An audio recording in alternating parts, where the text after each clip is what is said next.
Alhamdulillah, alhamdulillahirabbil alamin wassalatu wassalamu ala asyrofil anbiya'i wal mursalin sayyidina wa maulana Muhammadin wa ala alihi wa ashabihi ajmain. Amma ba'du, rabbi shrah li sadri wa yassir li amri wahlul 'uqdatam min lisani yafqahu qawli. Baik, sahabat sekalian, ya, jamaah OIL ya, Online Islamic Learning, masyarakat tanpa riba yang berbahagia semuanya, bersyukur kita kesempatan siang yang berbahagia ini di hari yang sangat mulia ya, Sayyidul Yaum ya. Jadi hari Jumat yang berbahagia ini kita bisa bermuwajahah lewat virtual ya, lewat Zoom ini. Semoga ini bagian daripada amal soleh kita sekalian. Salawat dan salam semoga tercurah juga terlimpah kepada baginda junjungan Rasulullah Muhammad Sallallahu Alaihi Wasallam. Baik sahabat sekalian, insya Allah kita akan menyimak bersama nanti ya OIL yang insya Allah akan disampaikan oleh gurunda kita Ustadz Dwi Condro Triyono Pisdi ya.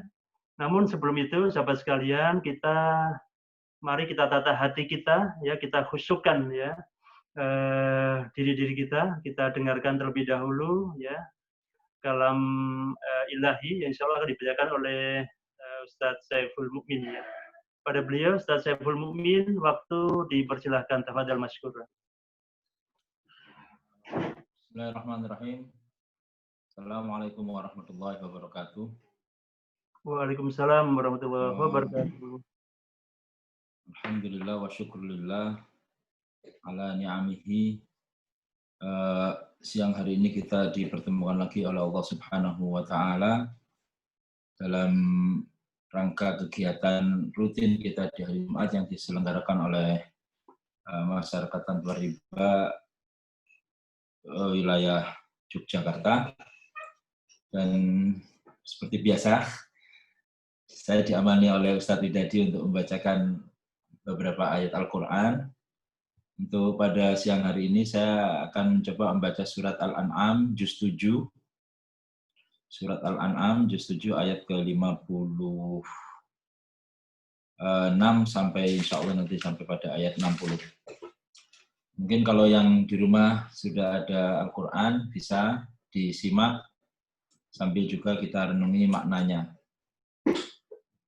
Insya Allah akan saya usahakan mendekati terus dengan tema-tema yang akan kita kaji. A'udzu billahi minasyaitonir rajim. Bismillahirrahmanirrahim. Qul inni nuhitu an a'budal ladzina tad'una min dunillah. قل لا أتبع أهواءكم قد ضللت إذا وما أنا من المهتدين قل إني على بينة من ربي وكذبتم به ما عندي ما تستعجلون به إن الحكم إلا لله يقص الحق وهو خير الفاصلين قل لو أن عندي ما تستعجلون به لقضي الأمر بيني وبينكم والله أعلم بالظالمين وعنده مفاتح الغيب لا يعلمها إلا هو ويعلم ما في البر والبحر وما تسقط من ورقة إلا يعلمها ولا حبة في ظلمات الأرض ولا رطب ولا يابس إلا في كتاب مبين وهو الذي يتوفاكم بالليل ويعلم ما جرحتم بالنهار ثم يبعثكم فيه ليقضى أجل مسمى إليه مرجعكم ثم ينبئكم بما كنتم تعملون صدق الله مولانا العظيم. Yang artinya Dan demikianlah kami terangkan ayat-ayat Al-Quran agar terlihat jelas jalan orang-orang yang soleh dan agar terlihat jelas pula jalan orang-orang yang berdosa. Katakanlah Muhammad, aku dilarang menyembah Tuhan-Tuhan yang kamu sembah selain Allah. Katakanlah, aku tidak akan mengikuti keinginanmu jika berbuat demikian. Sungguh tersesatlah aku dan aku tidak termasuk orang-orang yang mendapat petunjuk. Katakanlah, wahai Muhammad, aku berada di atas keterangan yang nyata atau Al-Quran dari Tuhanku, sedang kamu mendustakannya. Bukanlah kewenanganku untuk menurunkan azab yang kamu tuntut untuk disegerakan kedatangannya. Menetapkan hukum itu hanyalah hak Allah. Dia menerangkan kebenaran dan dia memberi keputusan yang terbaik. Katakanlah, wahai Muhammad, seandainya ada padaku azab yang kau minta agar disegerakan kedatangannya, tentu selesailah segala perkara antara aku dan kamu. Dan Allah lebih mengetahui tentang orang-orang yang zalim. Dan kunci-kunci semua yang gaib ada padanya. Tidak ada yang mengetahui selain dia. Dia mengetahui apa yang di laut. Tidak ada selai daun pun yang gugur yang tidak diketahuinya. Tidak ada sebutir biji pun dalam kegelapan bumi. Dan tidak pula suatu yang basah atau yang kering yang tidak tertulis dalam kitab yang nyata atau lauh mahfuz. Dan dialah yang menidurkan kamu pada malam hari dan dia yang mengetahui apa yang kamu kerjakan pada siang hari. Kemudian dia membangunkan kamu pada siang hari untuk disempurnakan umurmu yang telah ditetapkan. Kemudian kepadanya tempat kamu kembali, lalu dia memberitahukan kepadamu apa yang telah kamu kerjakan. Shadaqallahul azim. وصدق رسوله الكريم ونحن على ذلك من الشاهدين والسلام عليكم ورحمة الله وبركاته. Waalaikumsalam warahmatullahi wabarakatuh. Ya, syukran kasiran disampaikan kepada Ustaz Saiful Mukmin. Semoga kita yang mendengarkan dan juga beliau yang bacanya memperoleh keberkahan dari Allah ya atas ayat-ayat suci Al-Qur'an yang barusan dibacakan ya. Surah Al-An'am ayat 55 sampai 60. Jadi, baik sahabat sekalian yang berbahagia, bersyukur kita pada kesempatan siang ini ya kita bisa bermuajahah dan insya Allah di tengah-tengah kita sudah hadir ya Ustaz Dwi Chandra Triyono PSD yang insya Allah akan membersamai kita hingga menjelang asar nanti itu. Baik sahabat sekalian, alhamdulillah kita pada kesempatan siang hari ini ya selaku masyarakat tanpa riba Korwil DIY ya kami mengaturkan ahlan wa sahlan fi hudurikum. Selamat datang atas kehadiran panjenengan semua. Semoga ini merupakan wahana yang bisa menjadikan kita untuk senantiasa thalabul ilmi ya, senantiasa memenuhi kewajiban kita sebagai seorang muslim dan muslimat. Dan dengan ilmu itu semoga kita bisa meningkatkan amal-amal soleh ya. Dengan amal soleh itu kita berharap bisa menjadi bekalan kita ya yang cukup nanti insya Allah menuju akhirat nanti. Baik, tidak berpanjang lebar, sahabat sekalian, sudah ada guru kita yang ganteng ini ya, Ustaz Chandra. Apa kabar Ustaz? Assalamualaikum. Waalaikumsalam. Ya, Ustaz Chandra, monggo Ustaz Chandra, waktu kita persilahkan kepada panjenengan ya. Mungkin sudah di-call belum, sahabat admin, Ustaz Chandra, mungkin kalau nanti ada mau di-share beliau biar bisa di-share ya. Oke, sahabat sekalian, mari kembali kita lafadzkan ya, sama-sama dengan baca basmalah ya. Bismillahirrahmanirrahim. Pada Gurunda Ustaz Chandra, waktu sepenuhnya kita persilahkan. Tafadhal masykur. Terima kasih. Assalamualaikum warahmatullahi wabarakatuh. Waalaikumsalam warahmatullahi wabarakatuh. Alhamdulillahirabbil alamin. Shalatu wassalamu ala asyrofil anbiya'i wal mursalin. Sayyidina wa maulana Muhammadin wa ala alihi wa sahbihi ajma'in. Amma ba'd.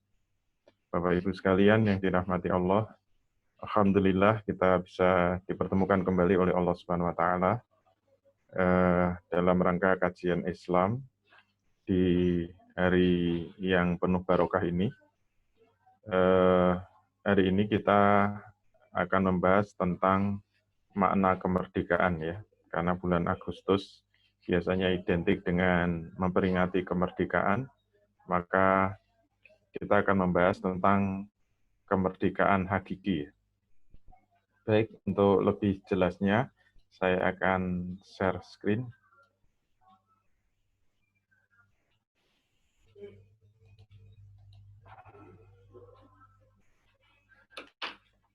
Jadi kita akan membahas tentang kemerdekaan hakiki.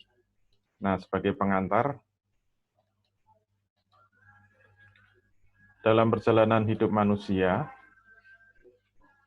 semua manusia yang menjalani hidup ini, siapapun manusianya, apapun sukunya, apapun bangsanya, dimanapun dia berada, apapun warna kulitnya, pasti sudah mengalami dinamika hidup yang penuh dengan asam garam. Sejarah kehidupan manusia itu senantiasa diwarnai dengan fragmen peperangan, fragmen perebutan kekuasaan, penjajahan, penindasan, dan seterusnya. Seakan tidak pernah ada hentinya perjalanan umat manusia sepanjang sejarah manusia senantiasa diwarnai dengan fragmen saling bertikai, saling berebut kekuasaan, saling membunuh, saling berperang. Bahkan kita tahu itu juga dimulai sejak manusia awal-awal, yaitu antara anaknya Nabi Adam dengan anaknya Nabi Adam. Berarti ini saudara sekandung. Saudara sekandung saja sudah berantem, sudah bertengkar, bahkan sudah saling membunuh. Ini menunjukkan seperti karakter watak aslinya manusia itu memang diciptakan seakan-akan hidup itu untuk saling bunuh, seakan-akan hidup itu untuk saling berperang, seakan-akan hidup itu saling bertikai, seakan-akan hidup itu saling menindas, saling menjajah seperti itu. Dan sampai detik ini pun tidak ada akhirnya, belum ada akhirnya, belum ada tanda-tanda akhirnya. Yang terbaru kemarin tiba-tiba ada ledakan besar, ini teori-teori langsung muncul. Apakah itu serangan dari Amerika, apakah itu serangan dari Israel, apakah itu serangan dari dalam negeri, apa hanya kecelakaan biasa. Yang jelas kita melihat ledakan yang terjadi di Lebanon itu sangat dahsyat. Mungkin sudah selevel dengan ledakan yang di Hiroshima atau Nagasaki. Karena radiusnya 13 kilo. 13 kilometer itu kalau dari rumah saya sampai UGM. Rumah saya ini sudah masuk Bantul ya, sudah kasihan Bantul, selatan Ring Road.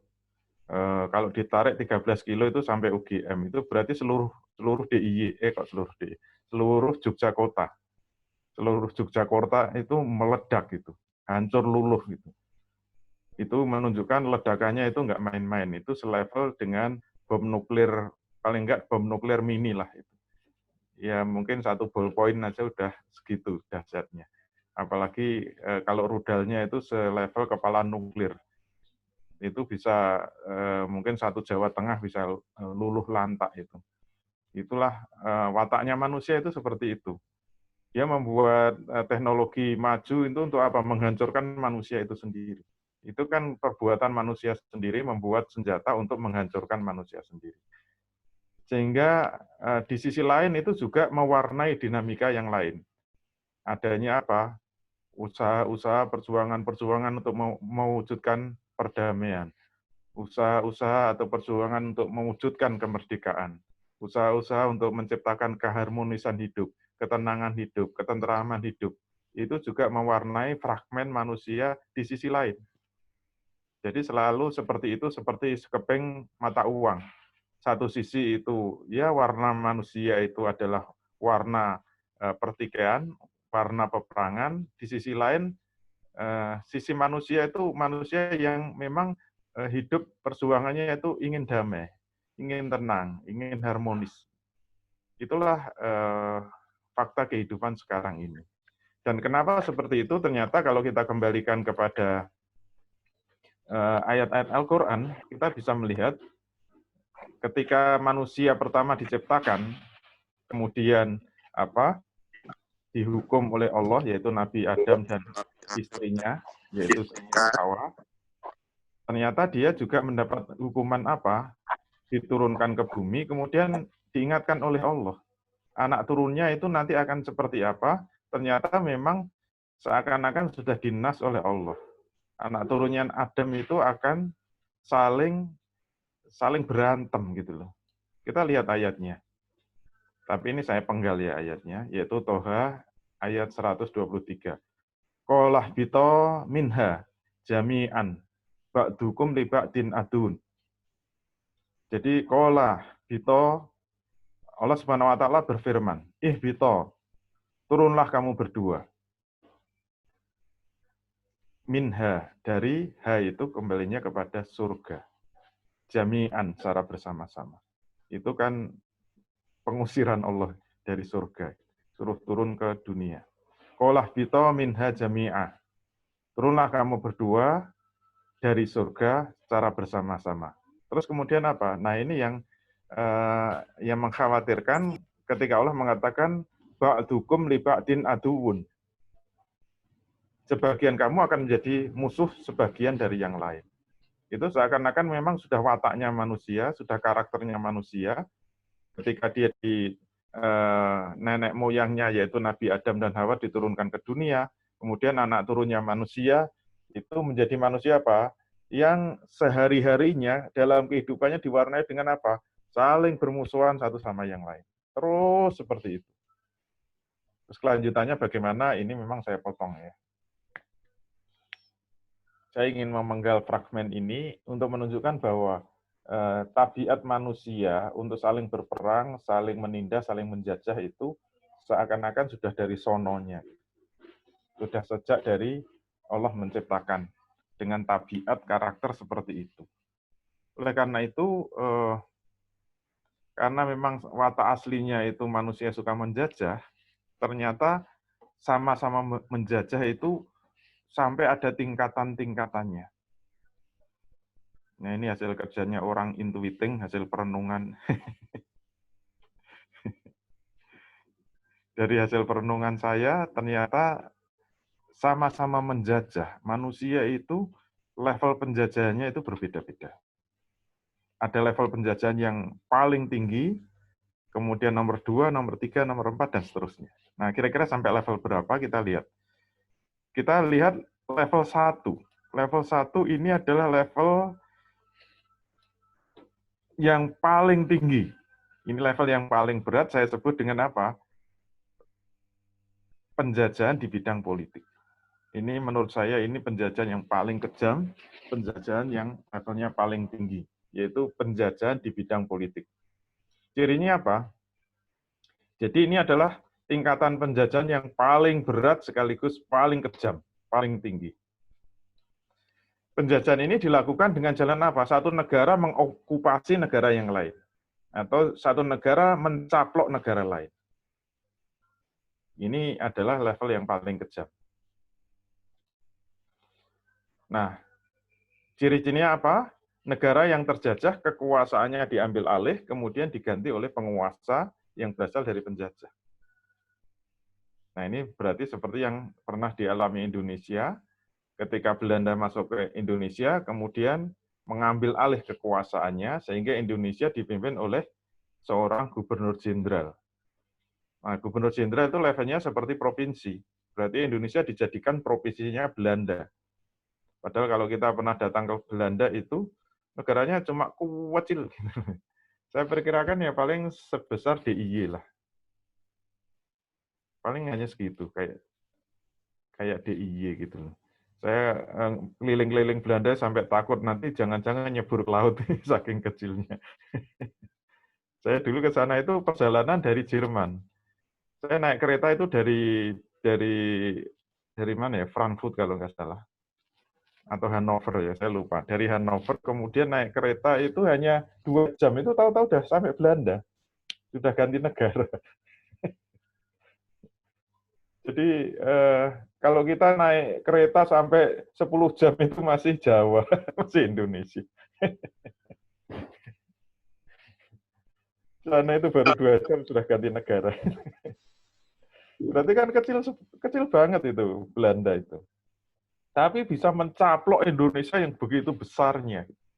Kemudian mengambil alih kekuasaan yang ada di Indonesia, walaupun dulu terdiri dari kerajaan-kerajaan ya. Kalau menurut film Jejak Kekhilafan di Nusantara kemarin, walaupun baru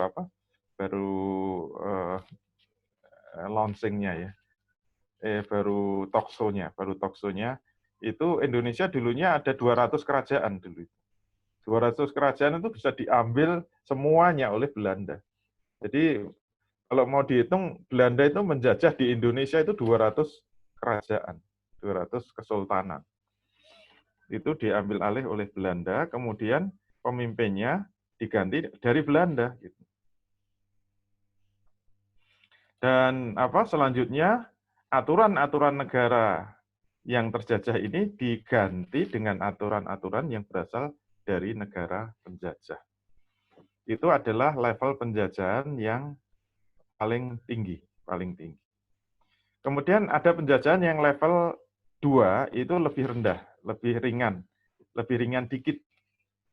Yaitu level penjajahan apa? Level penjajahan di bidang hukum saja, di bidang hukum.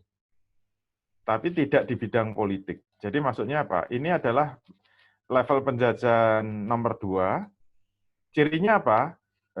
Dalam penjajahan ini, negara penjajah tidak mengambil alih negara itu, tidak mengokupasi atau tidak mencaplok negara itu. Terus yang dilakukan apa? Negara ini hanya punya kepentingan untuk melanggengkan aturan-aturan hukumnya terhadap negara yang dijajahnya. Jadi bisa saja secara kekuasaan atau secara politik sudah hengkang itu penjajahnya.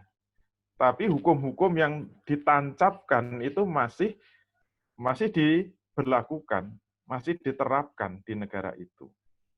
Nah, kalau seperti itu, berarti negara itu tetap mengalami penjajahan, tapi level 2, bukan level 1. Jadi jangan tergesa-gesa mengatakan kalau penjajah, dalam arti penguasa penjajah sudah pergi, itu sudah merdeka. Kalau hukum penjajah itu masih diterapkan, itu berarti masih terjajah. Tapi terjajah dari bidang hukum. Itu disebut penjajahan, tapi level 2. Nah, penjajahan hukum bisa dilakukan dengan jalan menjadikan aturan hukum yang berlaku di negara yang terjajah adalah aturan-aturan yang berasal dari penjajah. Aturan hukum itu akan meliputi semua aspek kehidupan dalam bermasyarakat maupun bernegara. Baik dalam bidang pemerintahan, bidang ekonomi, dalam bidang pidana, dalam bidang pendidikan, dari bidang politik luar negeri maupun bidang sosial dan budaya. Ini adalah penjajahan level 2. Oleh karena itu, jangan berteriak merdeka kalau aturan-aturannya masih dari penjajah. Aturan-aturan hukumnya masih dari penjajah. Itu belum merdeka. Itu masih terjajah level 2. Walaupun penguasanya dari negeri sendiri. Maka kita bisa memberi label itu adalah penguasa dari Londo Ireng. Londo Ireng. Saya ini Londo Ireng. Minimal kopiahnya. Kopiahnya ireng. Oke, itu level 2. Nah, ternyata ada yang lebih rendah lagi. Lebih rendah lagi yaitu level 3. Nah, level 3 itu cirinya apa? Yaitu penjajahan di bidang ekonomi. Di bidang ekonomi. Ini adalah penjajahan level 3. Ciri-cirinya apa? Seperti tadi, penjajahnya tidak mencaplok atau mengokupasi dari negara yang dijajah. Mungkin penjajahnya sudah hengkang. Dan yang kedua apa? Mungkin aturan hukumnya juga sudah ditinggalkan oleh negara yang terjajah. Tapi penjajah ini masih punya kepentingan untuk mengeruk kekayaan alam negara yang dijajah. Nah, caranya bagaimana? Caranya dengan menguasai sumber daya alamnya melalui bercokolnya perusahaan-perusahaan mereka di tanah negeri jajahannya. Jadi nggak apa-apa hukumnya nggak pakai hukum Belanda, nggak apa-apa. Yang penting apa? Yang penting Unilever masih di Indonesia. Saya pas di Belanda diajak teman-teman untuk melihat pabriknya Unilever. Oh, besar sekali ternyata. Saya baru tahu. Ternyata saya tiap hari pakai produknya Belanda itu. Mulai sabun, mandi, kemudian gosok gigi pakai sampo, kemudian nanti sampai menggoreng, biasanya alat rumah tangga ya, mengepel lantai dan sebagainya, itu ternyata produk-produk Unilever semua. Itu penjajahan di bidang ekonomi itu seperti itu. Saya nggak ngerti, ceruk pasarnya itu berapa, pangsa pasarnya berapa. Boleh dihitung kalau mau teman-teman MTR mau survei itu. Dalam bidang rumah tangga itu yang dikuasai Unilever itu berapa. Dan kita semua bantingan loh se-Indonesia untuk memperkaya penjajah. Gitu. Apalagi kemarin sudah declare secara resmi, mereka mengatakan bahwa Unilever itu adalah pendukung LGBT. Gitu. Nah, ciri-cirinya nanti harus ada pengibaran bendera pelangi. Saya nggak tahu nanti 17 Agustus itu ada pengibaran bendera pelangi mungkin. Tapi di sana di Unilever. Itu di bidang produk rumah tangga. Nanti di bidang yang lain, pertambangan dikuasai. Nanti minyak bumi dikuasai. Nanti batu bara dikuasai. Semua kekayaan alam Indonesia dikuasai. Kalau menurut hitungan pakar ekonomi itu 80% kekayaan alam Indonesia itu dikuasai oleh perusahaan asing. Nah, ini mungkin secara politik itu tidak dikuasai, secara hukum juga tidak dikuasai. Tapi secara ekonomi masih dicengkeram, dihegemoni oleh penjajah. Atau menjadikan negara jajahnya itu sebagai objek untuk memasarkan barang-barang produksinya. Sehingga tidak pernah menjadi negara yang mandiri. Mungkin saja pabriknya tidak di Indonesia, tetapi menjadi objek pemasaran. Sehingga kalau kita mau bandingkan seluruh dunia ya, contohnya mobil ya, mobil itu merek mobil terbanyak di dunia itu Indonesia. Saya dulu pernah ngitung-ngitung kalau belum berubah itu 23 merek. Kalau dibandingkan dengan Jerman, Jerman itu yang menonjol cuma 3 aja ya, buatan Jerman sendiri. Kalau yang lain itu ya pelengkap penderita lah. Kalau ada Volvo itu ya 1-2 ada. Tapi didominasi cuma 3 merek, yaitu Mercedes-Benz, kemudian BMW, dan VW, Volkswagen. Ya 3 itu muter-muternya. Kalau taksi itu hampir semuanya Mercy. Jadi kalau di sini Mercy itu barang mewah, sana pakai taksi. Semuanya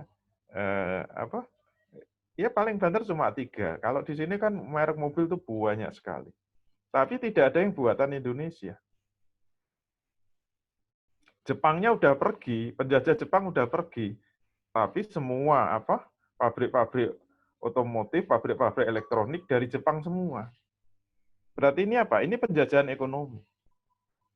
Jadi jangan ngaku-ngaku merdeka, kalau secara ekonomi masih dikeruk, dihegemoni oleh negara-negara penjajah.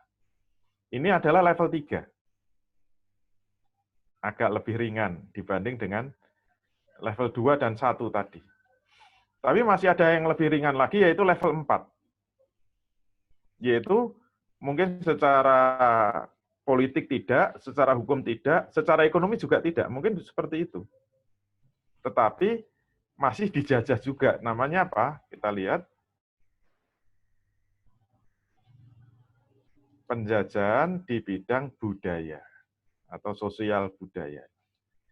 Ini adalah level 4 ya. Dalam penjajahan ini negara penjajah tidak mencaplok negara itu, juga negara itu juga tidak mendominasi bidang ekonominya, juga tidak mengatur bidang hukumnya. Tetapi gaya hidup dan budayanya itu benar-benar mengikuti arahan-arahan yang diciptakan oleh penjajah. Sehingga istilahnya ada 3F ya, fun, food, and fashion. Itu semuanya benar-benar mengikuti gaya penjajah. Yang paling berbahaya itu kan fun itu ya. Itu yang benar-benar menciptakan gaya hidup itu. Jadi hiburannya, terutama rujukan film-filmnya itu. Semuanya kan merujuk ke segoliwet semua gitu. Hampir semuanya film segoliwet semua. Itu produksi Solo itu segoliwet. Kenapa ada segoliwet itu karena pengaruh budaya, karena sering nonton film-film dari segoliwet. Itu sadar apa enggak sadar, itu akan berpengaruh pada perilaku remaja kita, anak-anak didik kita. Nanti cara berpakaiannya ikut tiru-tiru, ikut-ikutan, cara bergaulnya ikut-ikutan, cara makannya, jenis-jenis makanannya, cara berpakaiannya, semua mengikuti gaya-gaya hidup penjajahnya. Oleh karena itu bisa saja negara itu mungkin dia sudah merdeka, secara politik tidak dikuasai, secara hukum juga sudah menggunakan hukumnya sendiri, secara ekonomi juga sudah mandiri, tapi secara apa? Secara budaya itu dijajah. Nah, saya kalau di Malaysia itu sekarang Malaysia bisa menyombongkan diri dari Indonesia. Saya kalau ngobrol dengan profesor saya dulu dia mengatakan, dulu kita belajar sama Indonesia, bahkan kita mendatangkan dosen-dosen, guru-guru dari Indonesia. Sekarang kebalik kan? Sekarang orang Indonesia belajar ke Malaysia, termasuk saya kan belajarnya ke Malaysia. Itu menunjukkan Malaysia sudah unggul dari segi ekonomi, sudah unggul dari segi industri gitu. Jadi sudah unggul semuanya, tapi dia mengatakan apa? Tapi kita masih kalah dengan Indonesia. Kalau mau pakai istilah saya, sebenarnya Malaysia masih dijajah Indonesia bidang apa? Bidang budaya. Bidang budaya. Kenapa? Karena dosen saya mengatakan, profesor saya mengatakan, ternyata 90% lagu dan sinetron, film-film sinetron di Malaysia itu semuanya dari Indonesia. Dari Indonesia. Jadi kalau saya itu masuk ke bandara Malaysia kemudian naik bis kota ya, itu yang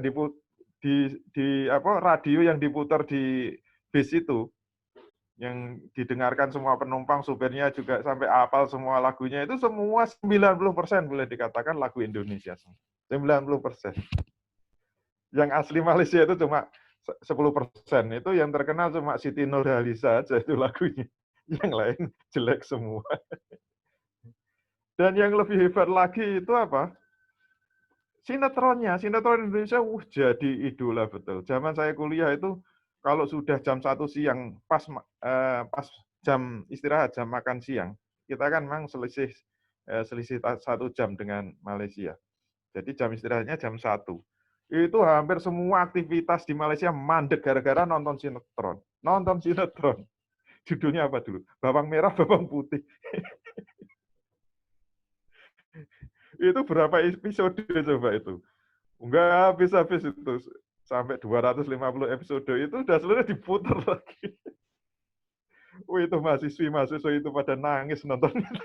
Ya Allah, saya itu pengen muntah nonton itu. Itu jadi idola. Itu membuat mandek semua nonton serius di kantin-kantin kampus. Malu-maluin betul. Malaysia itu terjajah secara budaya oleh Indonesia.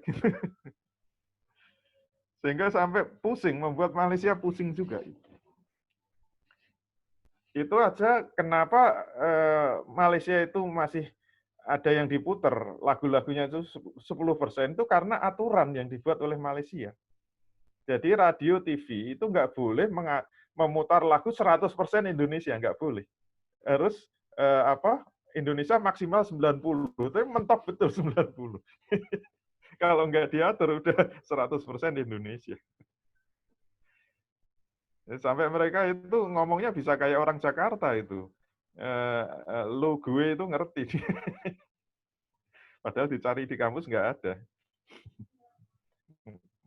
Dulu mereka kadang-kadang nanya gitu. Artinya nyokap itu apa sih? Bokap itu apa? Dia sering dengar di sinetron itu, bingung.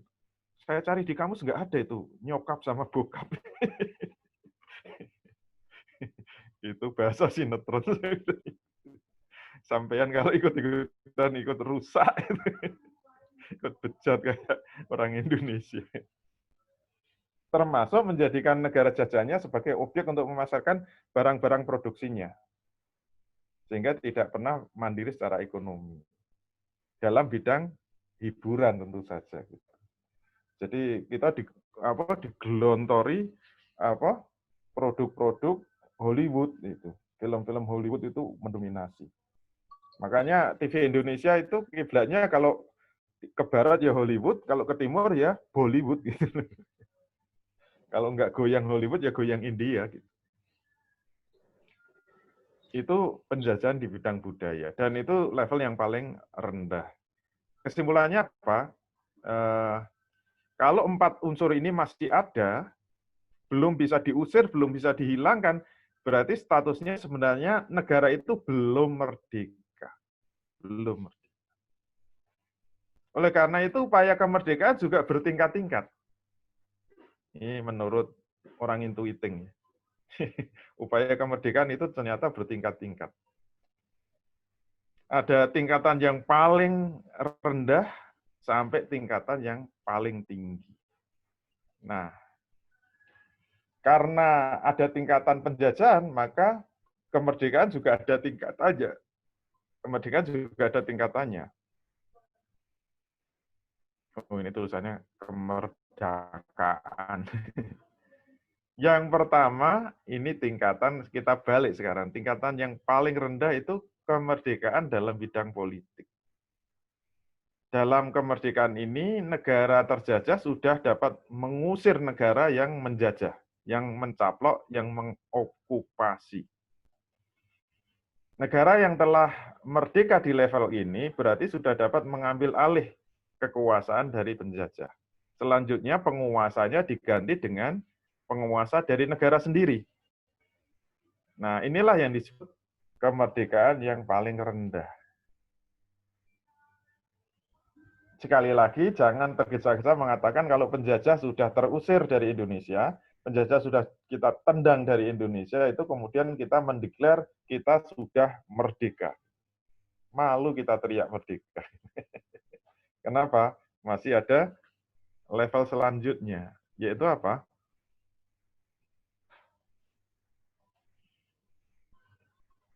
Kemerdekaan di bidang hukum. Yaitu apa? Ini kemerdekaan level 2. Cirinya apa? Kalau pengen naik lagi levelnya, jangan hanya mengusir penjajah. Ini kebalikannya kan berarti. Kalau ingin naik levelnya, harus merdeka juga dalam bidang politik dan juga dalam bidang hukum. Kalau kita bisa mengusir penjajahnya dan bisa membuang aturan-aturan hukum tinggalannya, aturan hukum warisannya juga bisa kita usir dari Indonesia, berarti kita sudah merdeka level 2. Merdeka level 2.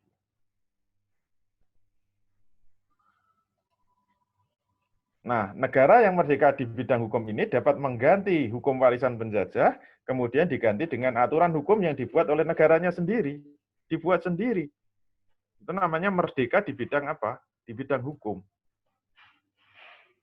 Sehingga hukum-hukum yang diterapkan di negaranya adalah hukum-hukum yang dibuat sendiri oleh negaranya.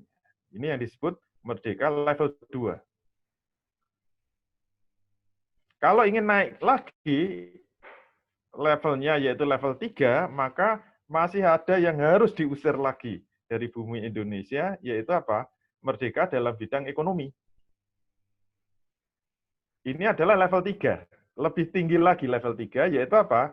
Dalam kemerdekaan ini, negara tidak hanya merdeka dalam bidang politik dan hukum, tetapi juga sudah bisa mengusir penjajahan ekonomi. Jadi negara yang merdeka di bidang ekonomi ini dapat mengganti aturan-aturan dan hegemoni ekonomi penjajah, kemudian diganti dengan aturan-aturan ekonomi yang dibuat negaranya sendiri. Termasuk berani mengusir perusahaan-perusahaan asing dan asing dari bumi Indonesia. Berani enggak? Termasuk berani untuk melakukan kemandirian ekonomi. Istilahnya Soekarno apa? Berdikari. Wah. Berdiri di atas kaki sendiri. Itu pidato-pidato Soekarno yang sangat heroik untuk apa? Menolak penjajahan ekonomi dari Barat. Tapi sayangnya apa? Menarik penjajah ekonomi dari Timur. Jadi dia ingin keluar dari mulut buaya, masuk mulut singa. Itu sebenarnya begitu. Jadi kayaknya Guanas menghadapi penjajah Barat, tapi sebenarnya dia memasukkan kepalanya di mulut singa, penjajah Timur. Jadi kalau ingin disebut merdeka level 3 itu apa? Tidak hanya mengusir penjajah dari kekuasaannya, tidak hanya membuang aturan-aturan hukumnya, tapi juga membuang aturan-aturan ekonomi. Sehingga ekonomi yang diterapkan ekonomi menurut aturan yang dibuatnya sendiri, kemudian perusahaannya juga perusahaan-perusahaan yang benar-benar dibuat di negaranya sendiri, bahan bakunya itu juga dibuat berasal dari negara sendiri, pemasarannya juga untuk kepentingan rakyatnya sendiri, itu namanya berdikari. Sudah mandiri, independen, yaitu apa? Merdeka, level 3. Nah, puncaknya juga level 4, yaitu apa? Tidak cukup hanya merdeka dalam level ekonomi, tapi juga merdeka dari level budaya. Secara budaya juga merdeka, ini paling tinggi, yaitu apa? Level 4. Dalam kemerdekaan ini, negara tidak hanya merdeka dalam bidang politik, tidak hanya dalam bidang hukum, tidak hanya dalam bidang ekonomi saja, tetapi juga sudah bisa memerdekakan diri dari penjajahan budaya negara lain. Kita bisa bikin film sendiri, judulnya apa? Upin Ipin, nah, misalnya. Itu berarti Malaysia sudah merdeka secara budaya. Gantian Indonesia dijajah Upin Ipin.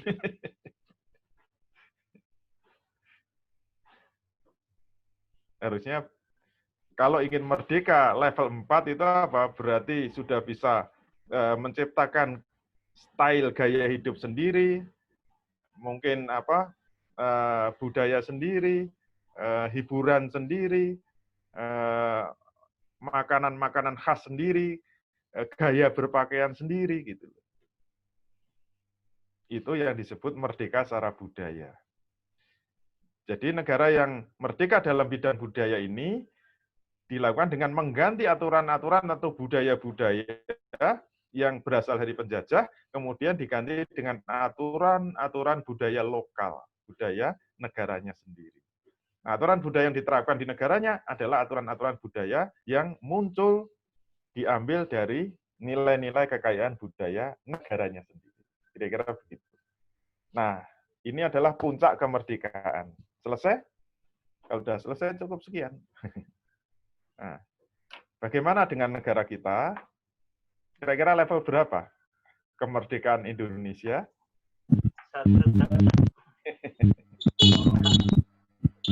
Harusnya dapat door prize ya.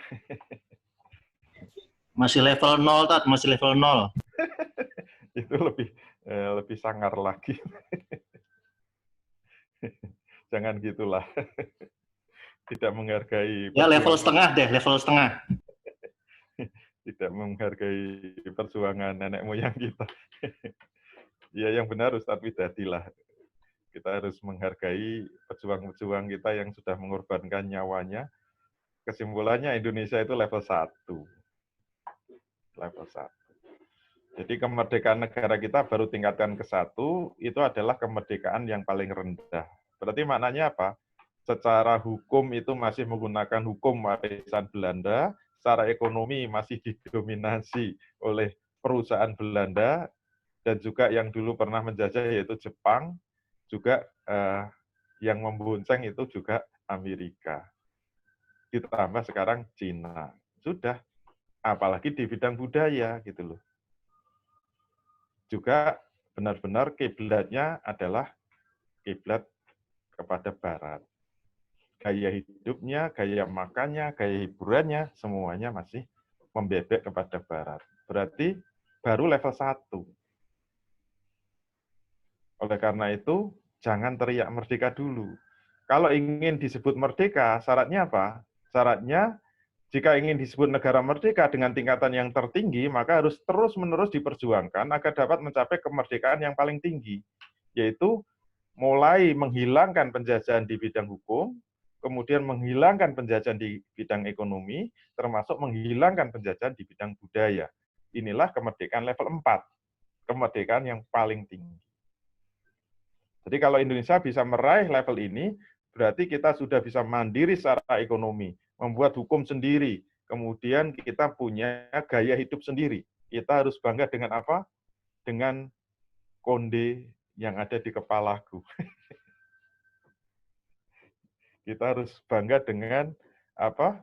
Harus bangga dengan pakaian-pakaian tradisional kita. Sampai dulu diserukan kan, saking pengennya kembali kepada kemerdekaan budaya. Gitu.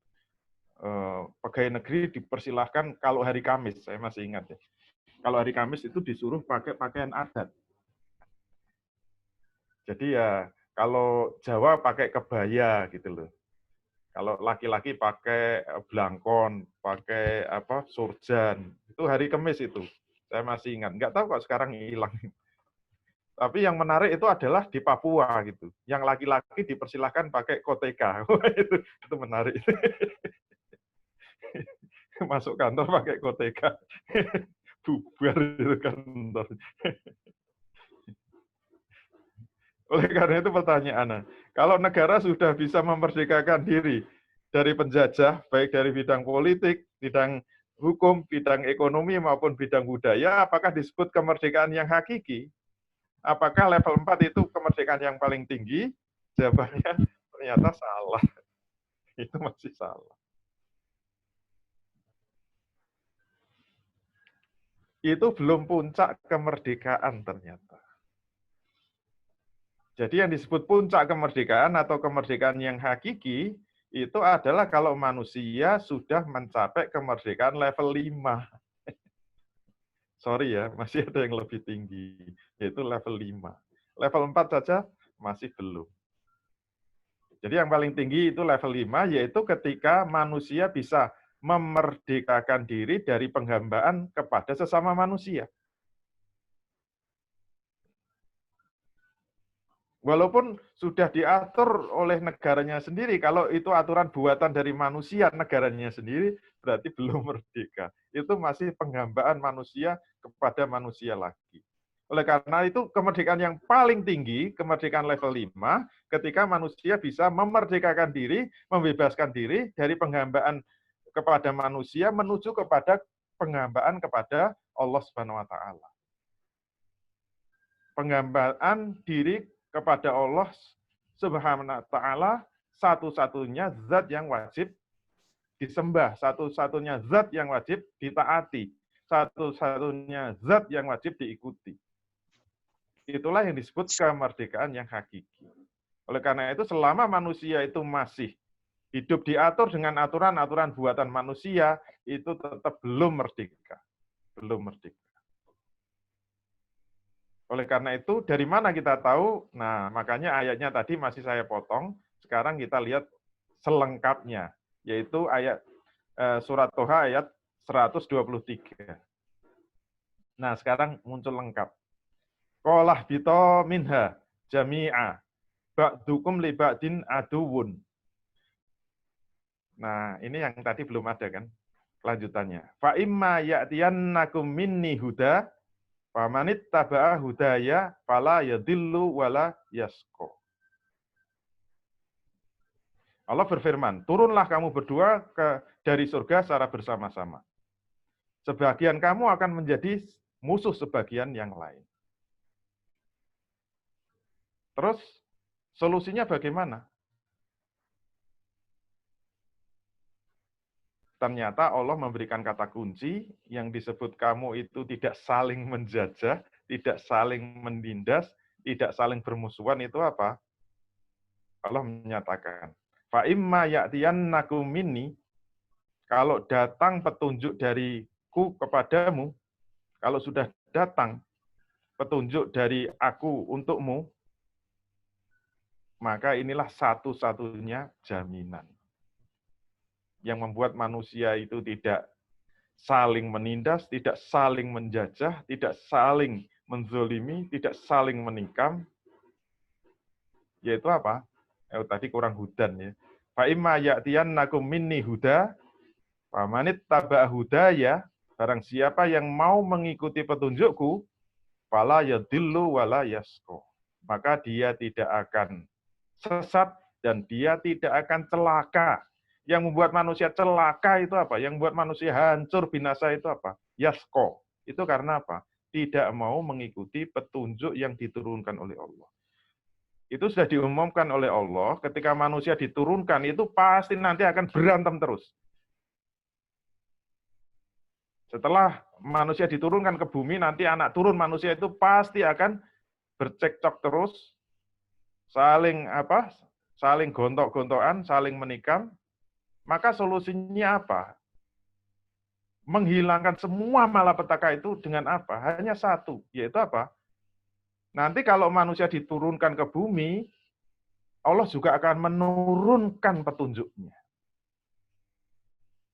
Maka barang siapa yang mau mengikuti petunjukku, bukan petunjuknya manusia, maka dia tidak akan sesat dan tidak akan celaka. Itu kata kuncinya. Ini sudah sangat terang benderang. Kok dia nggak mau mengikuti petunjuk Allah? Setan betul itu manusia. Mengikuti petunjuknya setan. Oleh karena itu hakikat merdeka itu apa? Ketika manusia sudah benar-benar mau menghambakan dirinya kepada Allah sesuai dengan tujuan utama diciptakannya manusia. Allah berfirman dalam surah Az-Zariyat ayat 56, "Wa ma khalaqtul jinna wal insa illa liya'budun." Tidaklah aku menciptakan jin dan manusia kecuali untuk menghambakan dirinya kepadaku. Bukan untuk yang lain. Ini ada manafi ketemu istisna. Maknanya qasr ya. Maknanya qasr atau khasr. Yaitu terbatas. Wa ma khalaqtul jinna wal insa, maknanya apa? Allah menciptakan jin dan manusia tidak punya tujuan apa-apa. Tidak ada tujuannya. Kecuali liya'budun, untuk menghamba kepadaku. Berarti tujuannya cuma satu, agar menyembah kepadaku, beribadah kepadaku, tunduk dan taat kepadaku. Yaitu kepada Allah Subhanahu wa Ta'ala. Tidak ada tujuan lain. Kalau menyimpang dari ini berarti dia sudah tidak merdeka dia. Itulah manusia terjajah.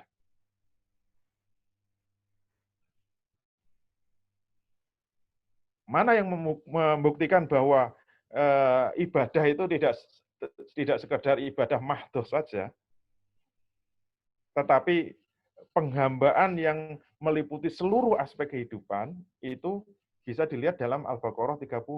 Wa idz qala rabbuka lil malaikati inni ja'ilun fil ardi khalifah. Ingatlah ketika Tuhanmu berfirman, sesungguhnya aku hendak menciptakan manusia itu menjadi khalifah di atas muka bumi. Jadi khalifah itu menjadi wakilnya Allah di muka bumi untuk apa? Memakmurkan bumi dengan apa? Dengan aturannya Allah Subhanahu wa Ta'ala. Bukan dengan yang lain. Oleh karena itu, keterikatan kepada syariat itu sangat penting. Itu ditegaskan lagi dalam surah Al-Bayyinah ayat 5. Wa ma umiru, ini pakai manafi lagi ya. Wa ma umiru illa liya'budullaha mukhlishina lahuddin hunafa. Hunafa wa yuqimunas sholata wa yu'tunaz zakata wa dzalika dinul qayyim. Tidaklah mereka itu diutus, disuruh kecuali. Berarti tidak ada tujuan apa-apa. Allah itu menciptakan manusia, Allah itu menyuruh manusia itu tidak ada kepentingannya apa-apa, kecuali untuk apa? Untuk memurnikan ketaatan kepada Allah dengan jalan apa? Menjalankan agama yang lurus. Itu tujuan utama diciptakannya manusia. Untuk menghambakan diri, untuk sepenuhnya taat kepada Allah dengan ikhlas, mengikhlaskan, memurnikan dalam jalan agama. Dan supaya mereka mendirikan sholat, mendirikan zakat, itulah agama yang hak, agama yang lurus. Dzalika dinul qayyim. Nah, ancamannya kalau sampai tidak mau mengikuti petunjuk dari Allah itu, ini kelanjutan Toha 123 tadi. Sekarang 124. Ini salah ya, belum saya ralat. 124, yang benar 124. Waman a'rada an zikri, barang siapa yang berani berpaling dari peringatanku, yaitu Al-Quran yang dimaksud. Az-zikri ini adalah Al-Quran. Barang siapa yang berani berpaling dari Al-Quran, fa inna lahu ma'isatan dongka, maka sungguh baginya itu adalah penghidupan yang sempit. Sengsara hidupnya di dunia itu. Pasti sengsara, pasti hancur, pasti tertindas, pasti teraniaya. Ma'isatan dongka. Tidak hanya di dunia, tapi sengsaranya sampai akhirat. Wa nahsuruhu yaumal qiyamati a'ma. Dan besok akan dikumpulkan di akhirat dalam keadaan buta. Itu mengerikan sekali. Nah, oleh karena itu, janji Allah, kalau kita ingin mendapatkan kemerdekaan yang hakiki, kebahagiaan yang hakiki, satu-satunya jalan adalah fokus kepada apa? Agama Allah. Jadi ukuran merdeka itu apa? Kalau agama Allah sudah diterapkan dalam kehidupan di seluruh muka bumi ini. Maka siapa saja yang mau memperjuangkannya, itulah yang akan mendapatkan kemuliaan, kemerdekaan yang hakiki. Ya ayyuhallazina amanu in tansurullaha yansurkum wa yutsabbit aqdamakum. Wahai orang-orang yang beriman, jika kamu mau menolong agama Allah, pasti Allah akan menolong kamu dan akan meneguhkan kedudukan. Dan berkaitan dengan hidup kita juga akan dijamin oleh Allah. Wa may yattaqillaha yaj'alahu makhraja. Barang siapa yang bertakwa kepada Allah, bertakwa maknanya apa? Menjalankan semua perintah Allah, menjauhi semua larangan Allah, yaj'alahu makhraja. Maka pasti Allah akan memberikan baginya itu jalan keluar. Wa yarzuqhu min haitsu la yahtasib. Dan Allah akan memberikan rezeki dari arah yang tidak disangka-sangka. Wa may yatawakkal 'alallah fa huwa hasbuh. Dan barang siapa yang bertawakal kepada Allah, maka Allah lah yang akan mencukupkan semua keperluan-keperluan. Sekian dari kami. Assalamualaikum warahmatullahi wabarakatuh. Assalamualaikum warahmatullahi wabarakatuh.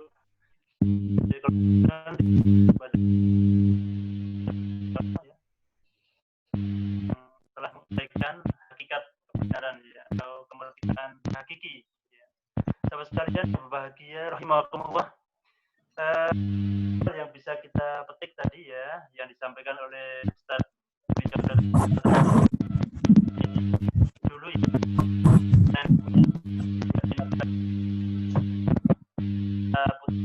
Dia saling berkontak sama hingga kontak sekarang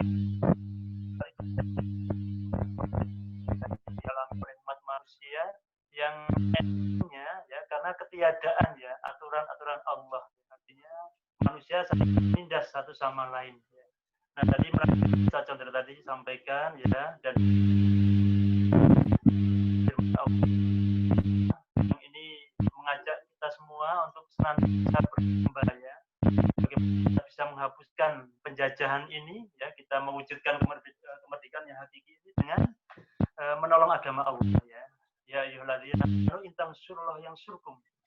Ini sebuah aktivitas yang sangat mulia sekali ya. Wahai orang yang beriman, jika Anda sekalian menolong agama Allah yang surkum, maka Allah akan menolong Anda sekalian. Agamakum ya. Bahkan akan menentukan ya pijakan-pijakan Anda sekalian. Jadi baik sahabat sekalian, itu tadi ya apa yang telah disampaikan oleh Ustaz Dwi Chandra Triyono ya kepada hadirin sekalian. Diiring ya, atau seiring dengan oil kita ini ya, kita mari berdoa bersama juga ya untuk kesembuhan ayahanda daripada Ustadz Yogi Albari ya, yang mana tadi beliau sampaikan ya dirawat di Gamping ya, ada PKU Gamping insya Allah. Baik sahabat sekalian, peserta oil yang berbahagia, monggo kalau ada yang mau menanyakan satu hal ya terkait dengan makna kemerdekaan hakiki ini, monggo pada hadirin wal hadirat ya, sahabat-sahabat MTR dimanapun berada ya, kami MTR Korwil Jogja ya memberikan wewenang ya, atau dipersilahkan, monggo Pak Kuswanto Pak Kuswanto, silakan Ustadz Sarip atau Ustadz Iskandar. Pak Kuswanto diberikan kesempatan untuk dibuka suaranya ya. Pak Kuswanto dari Kulon Progo, moga Pak Gus. Oke Pak Gus, silakan Pak Gus. Pak Gus tadi mengacungkan apa? Melambaikan tangan, mau bertanya atau salah pencet Pak Gus? Iya, Pak Gus. Oh, mungkin kepencet saja mungkin dari sahabat sekalian. Baik, yang lain silakan kalau ada yang mau bertanya. Mungkin nggak bisa unmute itu Pak Gus. Dibukakan dulu Pak Gus. Oke, Pak Gus, silakan Pak Gus. Belum, nah, dah. Ya. Assalamualaikum warahmatullahi wabarakatuh. Waalaikumsalam warahmatullahi wabarakatuh. Terima kasih Pak Ustadz. Pak Ustadz Jadi berarti kemerdekaan yang paling mudah, bukan paling mudah. Artinya hari ini kan kita baru punya kemerdekaan tingkat pertama ya, tadi ya. Nah, terus untuk langkah berikutnya yang paling mudah itu kemerdekaan tingkat berapa? Karena kalau mencapai sampai tingkat keempat kan juga agak sulit kelihatannya gitu ya. Ini itu aja pertanyaan saya, nanti kalau ada yang kurang lebihnya mohon maaf. Terima kasih. Assalamualaikum warahmatullahi wabarakatuh. Waalaikumsalam warahmatullahi wabarakatuh. Ya, terima kasih Pak Kuswanto, beliau di Kulon Progo, Ustadz Iskandar.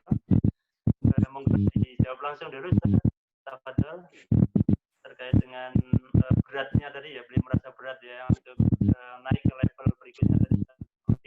Monggo Ustadz Abdullah. Baik, terima kasih Pak Gus dari Progo Kulon, West Prog.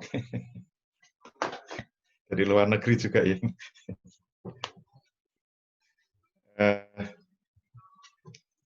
Kalau di sini memang ada daerah namanya West Bank.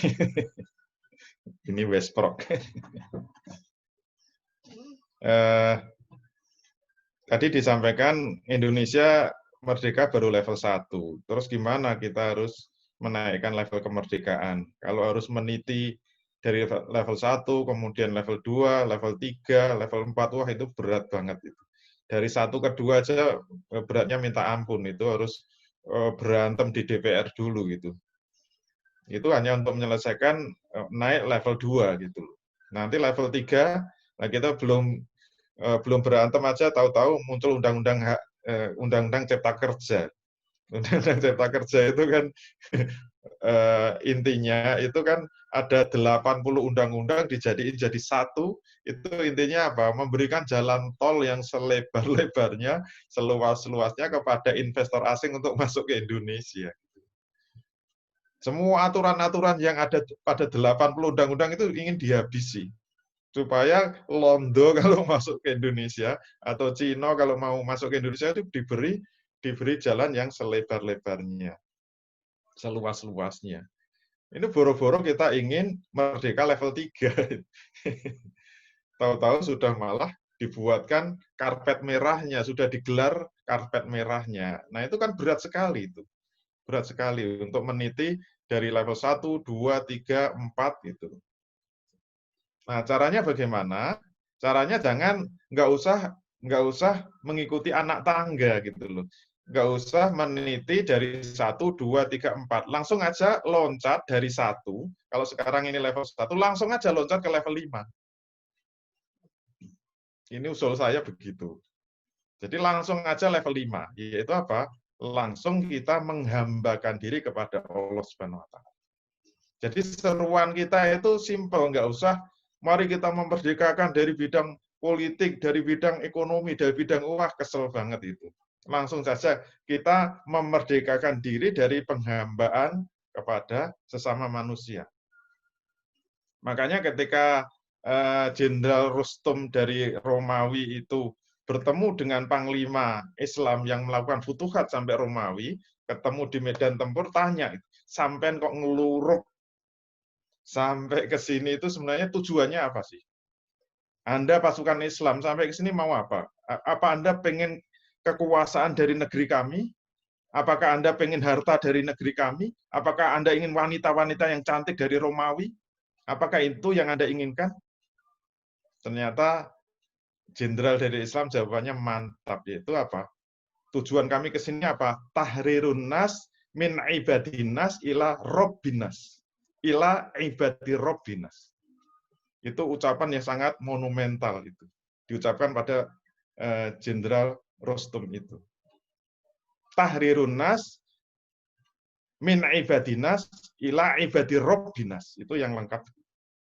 Kita ini ingin, tujuan kami sampai Romawi, ingin apa? Kita ini ingin membebaskan manusia dari penghambaan kepada sesama manusia menuju penghambaan kepada Tuhannya manusia. Itu yang harus diucapkan. Nah, kemudian perjuangan itu diabadikan dengan apa? Kemudian nama kelompoknya kan Hizbut Tahrir. Hizbut Tahrir itu apa? Partai Pembebasan. Itu kan dikutip dari ucapannya Panglima yang melakukan futuhat. Partai Pembebasan. Makanya sekarang dimusuhi penjajah-penjajah kan. Paling nggak suka dengan Partai Pembebasan. Kenapa? Tujuannya tadi, tahrirun nas min ibadinas ila ibadi robbinas. Itu sebenarnya inti kemerdekaan itu apa? Memerdekakan manusia dari penghambaan kepada sesama manusia menuju penghambaan hanya kepada Tuhannya manusia saja, yaitu Allah Subhanahu wa taala. Kalau mau begitu langsung loncat level 5. Mudah itu, lebih mudah. Dan itulah yang dilakukan oleh Rasul dan para sahabat. Begitu mendapatkan kekuasaan langsung level 5, nggak usah 1, 2, 3, 4, 5, nggak usah. Madinah itu langsung level 5. Madinah. Insya Allah itu lebih mudah dan lebih barokah. Yang paling kita inginkan apa? Nasrullah ya. Pertolongan dari Allah ini yang paling penting. Kalau kita mau langsung level 5. Kalau enggak ya kita itu mengandalkan apa sih? Kita ini orang yang lemah, kita nggak punya apa-apa. Kita kaya juga enggak, kita kuat juga enggak, kita pintar juga enggak. Kita ganteng ya dikit-dikit lah. Kasihan Pak Gus. Lalu terus apa yang kita harapkan dengan kekuatan seperti ini? Kalau tidak mengharapkan kekuatan dari Allah Subhanahu wa taala. Kalau tidak mengharapkan pertolongan dari Allah. Kalau sudah Allah turun tangan, ini hanya melemparkan virus yang nggak kelihatan aja, dunia langsung drop total. Seluruh dunia hancur ekonominya. Ini baru dilempari batu yang nggak kelihatan. Itu mainan malaikat itu, kecil aja.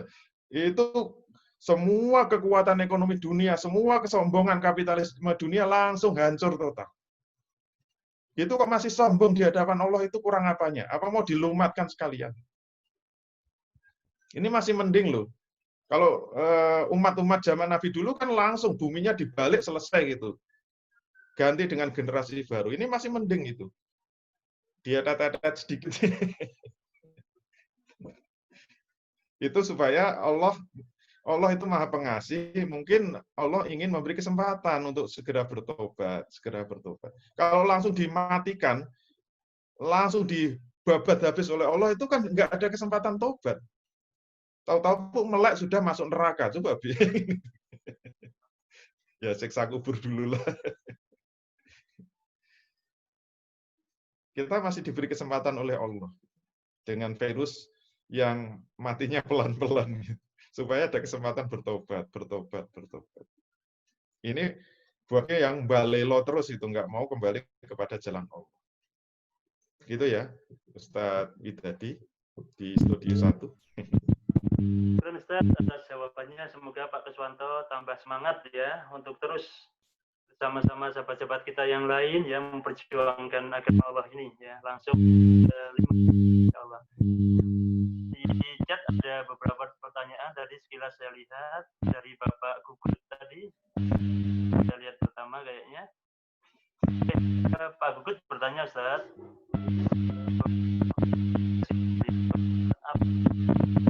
ada kemerdekaan tingkat individu, Ustaz. Jadi, monggo kemerdekaan individu di Pak Gugut Jogja, Ustaz.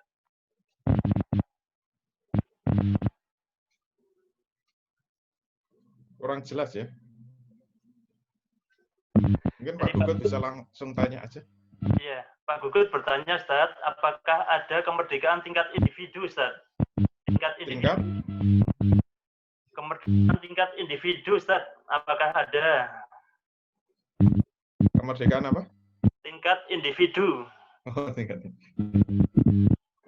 Kemerdekaan tingkat individu, Ustaz.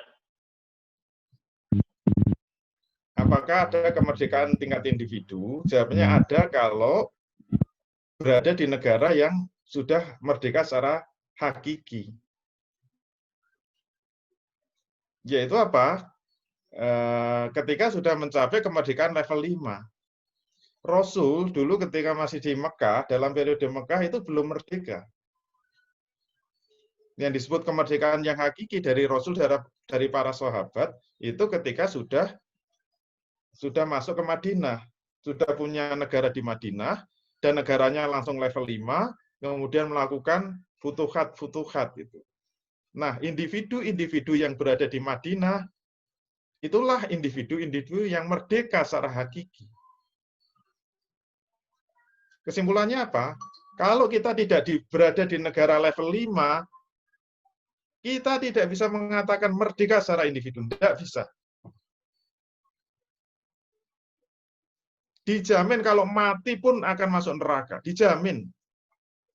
Kalau cuma diem saja gitu. Cuma diem saja.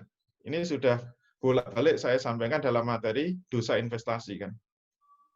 Kalau kita tidak berada pada kemerdekaan level 5, kemudian kita berada di negara di bawah level 5 itu cuma diem saja, walaupun kita Islam, walaupun ibadah kita bagus dalam arti ibadah mahdoh, tetap masuk neraka. Ingat, kewajiban ada dua. Ada fardu ain, ada fardu kifayah. Kalau fardu ain itu sudah diamalkan, itu kan baru kewajiban individu. Kita jangan mengatakan kita sudah merdeka secara individu. Enggak bisa. Kewajiban itu ada dua, ada fardu kifayah. Ketika negara tidak menerapkan syariat Islam, itu maknanya apa? Berarti banyak fardu kifayah itu yang tidak diamalkan. Ingat, fardu itu hukumnya tetap wajib dilaksanakan. Kalau fardu tidak dilaksanakan, dosa. Siapa yang menanggung dosa? Seluruh kaum muslimin. Itu maknanya fardu kifayah. Dan sekarang seluruh fardu kifayah yang kaitannya dengan negara itu tidak terlaksana. Gimana bisa masuk surga? Surga nimbae, nggak bisa. Satu-satunya cara hanya satu, yaitu apa? Harus ada perjuangan untuk memperjuangkan agar fardu kifayah tadi bisa tegak, bisa diterapkan, bisa diamalkan oleh negara. Kalau itu sudah diterapkan oleh negara, barulah itu level 5, kemerdekaan level 5, maka individu-individunya baru dikatakan merdeka. Gitu. Jadi individu mengikuti negaranya. Kalau teman-teman sudah paham, berarti sekarang kita secara individu merdeka level berapa? Ya level 1. Seluruh Indonesia level 1. Jangan ngaku-ngaku level 2 saja tidak bisa. Seluruh Indonesia, seluruh rakyat Indonesia itu semuanya level 1. Yang level 2 ya nggak ada. Coba, siapa yang ngaku level 2? Hukum yang diterapkan di Indonesia masih warisan Belanda kok. Dan begitu kita keluar rumah, semua terikat dengan aturan Belanda. Jangankan keluar rumah, di dalam rumah juga begitu. Kita nonton TV, acara-acaranya ya pasti acara-acara, kalau tidak dari asing, ya asing kan. Sudah, itu namanya kita dilingkupi dengan penjajahan. Penjajahan budaya, penjajahan ekonomi, penjajahan hukum, aturan gitu loh. Yang enggak cuma satu, yaitu pemimpinnya itu bangsa sendiri. Bukan dari orang Belanda. Cuma itu saja kita merdeka itu. Oleh karena itu jangan ngaku-ngaku kita merdeka. Level 2 aja enggak kok. Seluruh individu rakyat Indonesia semuanya merdeka level 1. Sekian, terima kasih.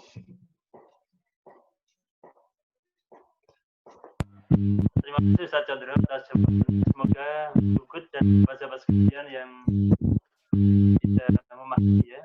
Jadi ternyata memang individu itu hanya hadir ya sahabat sekalian jika sebuah negara itu sudah pada kemerdekaan level kelima ya. Dan kita bisa melihat dulu zaman Rasulullah, zaman Khulafaur Rasyidin ya, dan khalifah-khalifah setelahnya, nah mereka itulah semua yang sudah mencap ya, atau menikmati kemerdekaan level 5 tadi itu. Nah sementara kita ini sesungguhnya punya peluang, ya, punya kans bisa ke arah sana, lagi kita mau ya terus ya menjaga wajah ya, kalau kita sungguh-sungguh, insya Allah akan berhasil.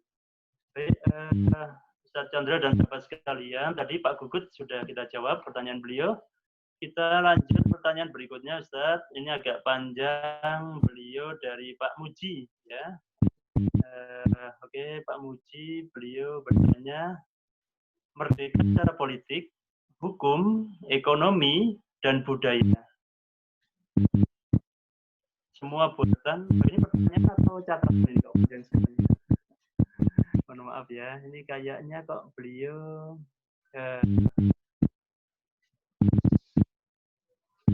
sebentar, Ustaz. Saya bacakan dulu ya, Ustaz. Merdeka secara politik, hukum, ekonomi, dan budaya, semua buatan manusia, dan ini semua bisa kita aplikasikan pada diri kita masing-masing. Sudah merdeka dari 4 tingkatan ini, diri kita masih tersandera oleh kekuatan politik, diri kita masih tersandera oleh aturan hukum negara, kita belum potensial dalam ekonomi keluarga kita, masih tergantung pada orang lain maupun lembaga. Kita mampu membangun kepercayaan kita. Menurut Ustaz komentar dengan Ustaz terkait dengan sudahkah merdeka ini Ustaz dari Pak Muji Ustaz.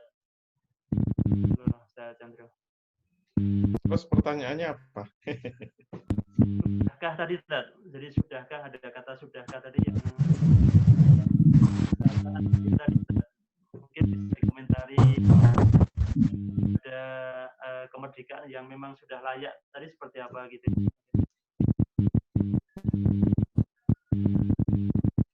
Kok kayaknya nggak ada pertanyaannya. Tadi ada, baik Ustaz, kita coba berikutnya ya. Saya nggak tahu juga Ustaz, tadi Pak Puji apakah beliau menyarikan apa yang jenengan sampaikan ya, tapi yang jelas sudahkah tadi mungkin beliau masih nggak ada pertanyaannya ya. Oke, ini ada dari Putari Ustaz. Sebelum Putari ada Ustaz Yogi bertanya skill di Papua merdeka level 0 bukan ya. Nah, terus ada Putari bertanya, jadi Ustaz, jika kita sebagai manusia mengacunya kepada kemerdekaan level 5, tidak perlu lagi penilaian melihat pada kacamata manusia atau orang lain, tapi betul-betul demi menggapai ridha Allah Subhanahu wa taala dan terpenuhinya fardu kifayah tersebut nggih Ustaz. Nah, begitu bukan Ustaz? Monggo dari Putari. Oh iya, tambahan Pak Mujid tadi itu konklusi pribadi, jadi bukan tanya. Baik, kalau Papua itu apakah level 0 gitu loh. Tergantung, kalau dia merasa terjajah oleh Indonesia, mereka menyebutnya kita dijajah, sebenarnya bukan Indonesia. Kalau saya pernah ke Papua, kebanyakan mereka mengatakan Papua dijajah oleh Jawa, gitu. Mereka menyebutnya Jawa, bukan Indonesia. Jadi kalau mereka merasa dijajah oleh Jawa, berarti memang ya level 0. Level 0. Makanya mereka sekarang sedang berjuang ingin melepaskan dari Indonesia. Kalau mereka berhasil melepaskan diri dari Indonesia, ya naik level 1. Kalau mereka merasa terjajah gitu loh. Cuma masalahnya itu mereka merasa bangsa Indonesia apa bukan. Kalau mereka merasa bangsa Indonesia, ya mestinya sama seperti kita, sama-sama level 1. Tapi kalau mereka merasa bukan bangsa Indonesia, ya mereka merasa level 0, gitu loh. Ya tergantung perasaan mereka saja. Begitu ya, Pak Yogi. Kemudian, Bu Tari, jika kita sebagai manusia mengacunya kepada kemerdekaan level 5, berarti tidak perlu melihat penilaian orang lain, tapi hanya betul-betul dalam rangka menggapai ridho Allah. Demi apa? Mewujudkan terpenuhinya fardu ain dan fardu kifayah. Jadi ya memang begitu kesimpulannya. Jadi betul bahwa fokus kita hanya satu, yaitu menggapai ridho Allah. Wa ma umiru illa liya'budullaha mukhlishina lahuddin. Intinya kan seperti itu. Allah tidak menyuruh kepada manusia, tidak ada perintah untuk manusia itu kecuali hanya satu. Karena pakai manafi kan, wa ma umiru, tidak ada perintah untuk kita. Kita itu nggak disuruh apa-apa oleh Allah. Nggak suruh ngasih sesaji juga enggak. Disuruh macam-macam enggak. Kita cuma disuruh satu saja, yaitu apa? Illa liya'budullaha, hanya menghambakan diri, menyembah, berserah diri kepada Allah semata. Mukhlishina lahuddin, dengan murni, dengan ikhlas untuk berada di dalam agamanya. Itu tujuan utama diciptakannya manusia. Hanya semata-mata disuruh menghambakan diri secara ikhlas. Ikhlas maksudnya apa? Udahlah, nggak usah peduli omongan orang. Itu namanya ikhlas, memurnikan penghambaan hanya kepada Allah semata. Itu memang level yang paling berat itu, ikhlas itu memang berat. Kenapa ya? Namanya godaan setan itu nggak habis-habis. Kita ngomong kayak gini aja, wes godaannya macam-macam. Apalagi kalau pakai baju baru kayak gini. Karena ini hadiah dari warga MTF, jadi harus saya pakai. Baru ini kiriman. Supaya tertarik. Tapi kan mengganggu keikhlasan. Penampilannya jadi agak grogi. Kenapa pakai baju baru?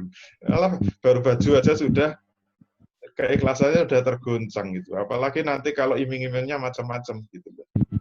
Iming-imingnya harta, iming-imingnya wanita, udah susah sekali. Ikhlas itu susah. Makanya harus fokus. Hanya kepada Allah semata. Insya Allah, kalau kita berusaha, Allah juga akan menolong, membantu kita untuk mengikhlaskan diri, memantaskan diri. Ya, semoga kita diberi kekuatan dan petunjuk jalan yang lurus dari Allah Subhanahu wa taala. Allahumma amin. Gitu ya, Ustaz Bidadi. Baik, Ustaz. Ustaz, tadi ada klarifikasi sedikit dari Ustaz Yogi, tadi terkait dengan adanya tentara Blackwater di area Freeport itu loh, Ustaz. Berarti kan ada semacam penjajahan militer juga di sana. Dari sedikit,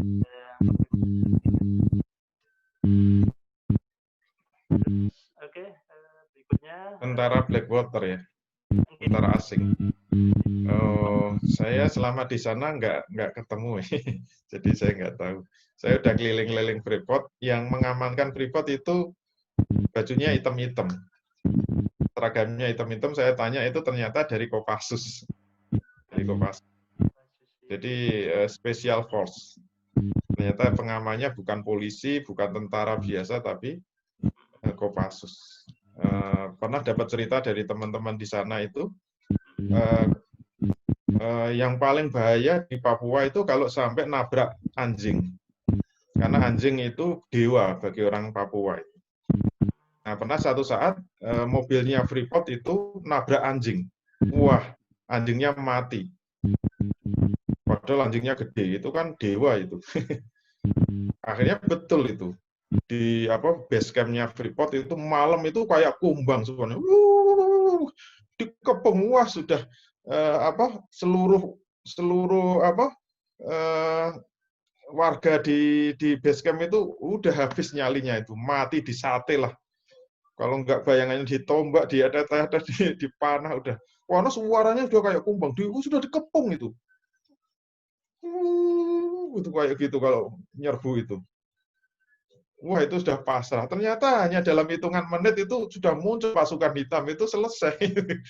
Dibabat habis sama Kopassus. Hebat sekali itu pasukan khusus itu. Tahu-tahu udah naik nganu, cepat sekali naik apa? Di tembok-tembok nganu, di tembok-tembok base camp itu. Begitu muncul bubar itu. Senjata di berontongkan ke atas itu gitu udah mereka udah kocar-kacir. Hebatnya kok cepat sekali itu gerakannya itu. Nggak kerasa, nggak kelihatan warga di situ aja nggak ngerti. Tahu-tahu udah muncul mengelilingi tembok, udah pakai pakaian hitam-hitam, udah siap semuanya gitu. Bubar itu, nggak bisa nyerbu. Kalau Blackwater seperti apa saya belum tahu itu. Setahu saya itu dari Kopassus, pasukan hitam. Dan Kopassus itu Indonesia, bukan dari luar. Nggak tahu kalau kemudian sekarang sudah disusupi dari Australia apa dari Amerika, ya saya nggak tahu. Mungkin itu perkembangan terbaru. Saya udah lama nggak ke Freeport lagi. Begitu ya, Ustadz Yogi. Baik, Ustadz Widadi, kok sinyalnya hilang.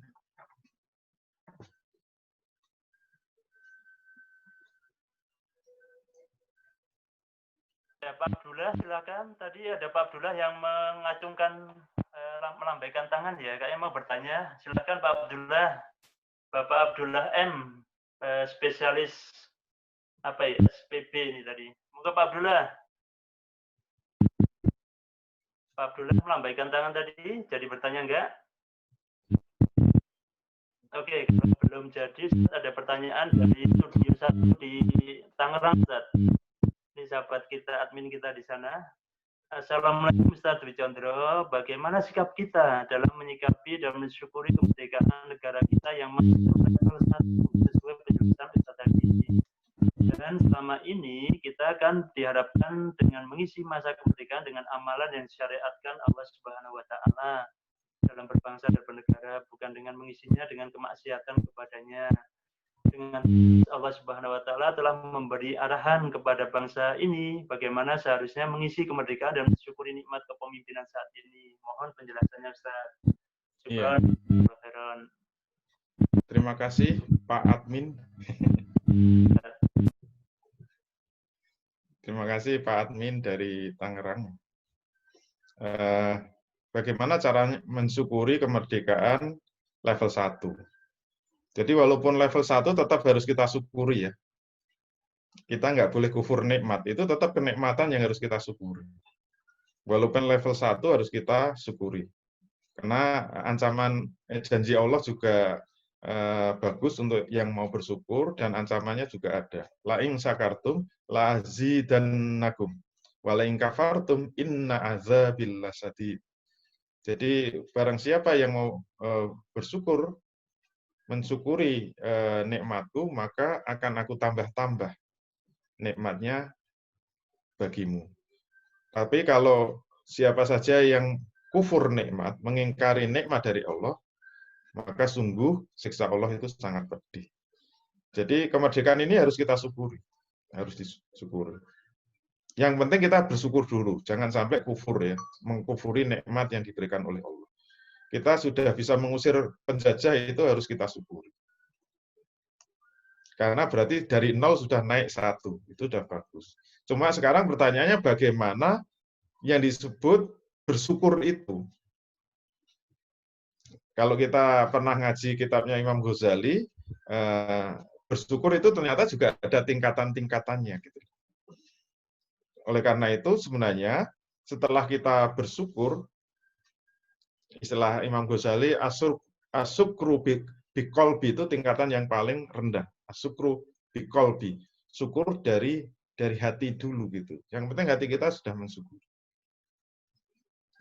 Terus bagaimana kita menaikkan syukur kita itu? Kalau kita ingin mensyukuri kemerdekaan Indonesia, caranya gimana? kita harus berjuang menaikkan level kemerdekaan dari 1 untuk langsung naik ke 5. Nah, langsung naik ke 5. Itu yang disebut kita mensyukuri kemerdekaan.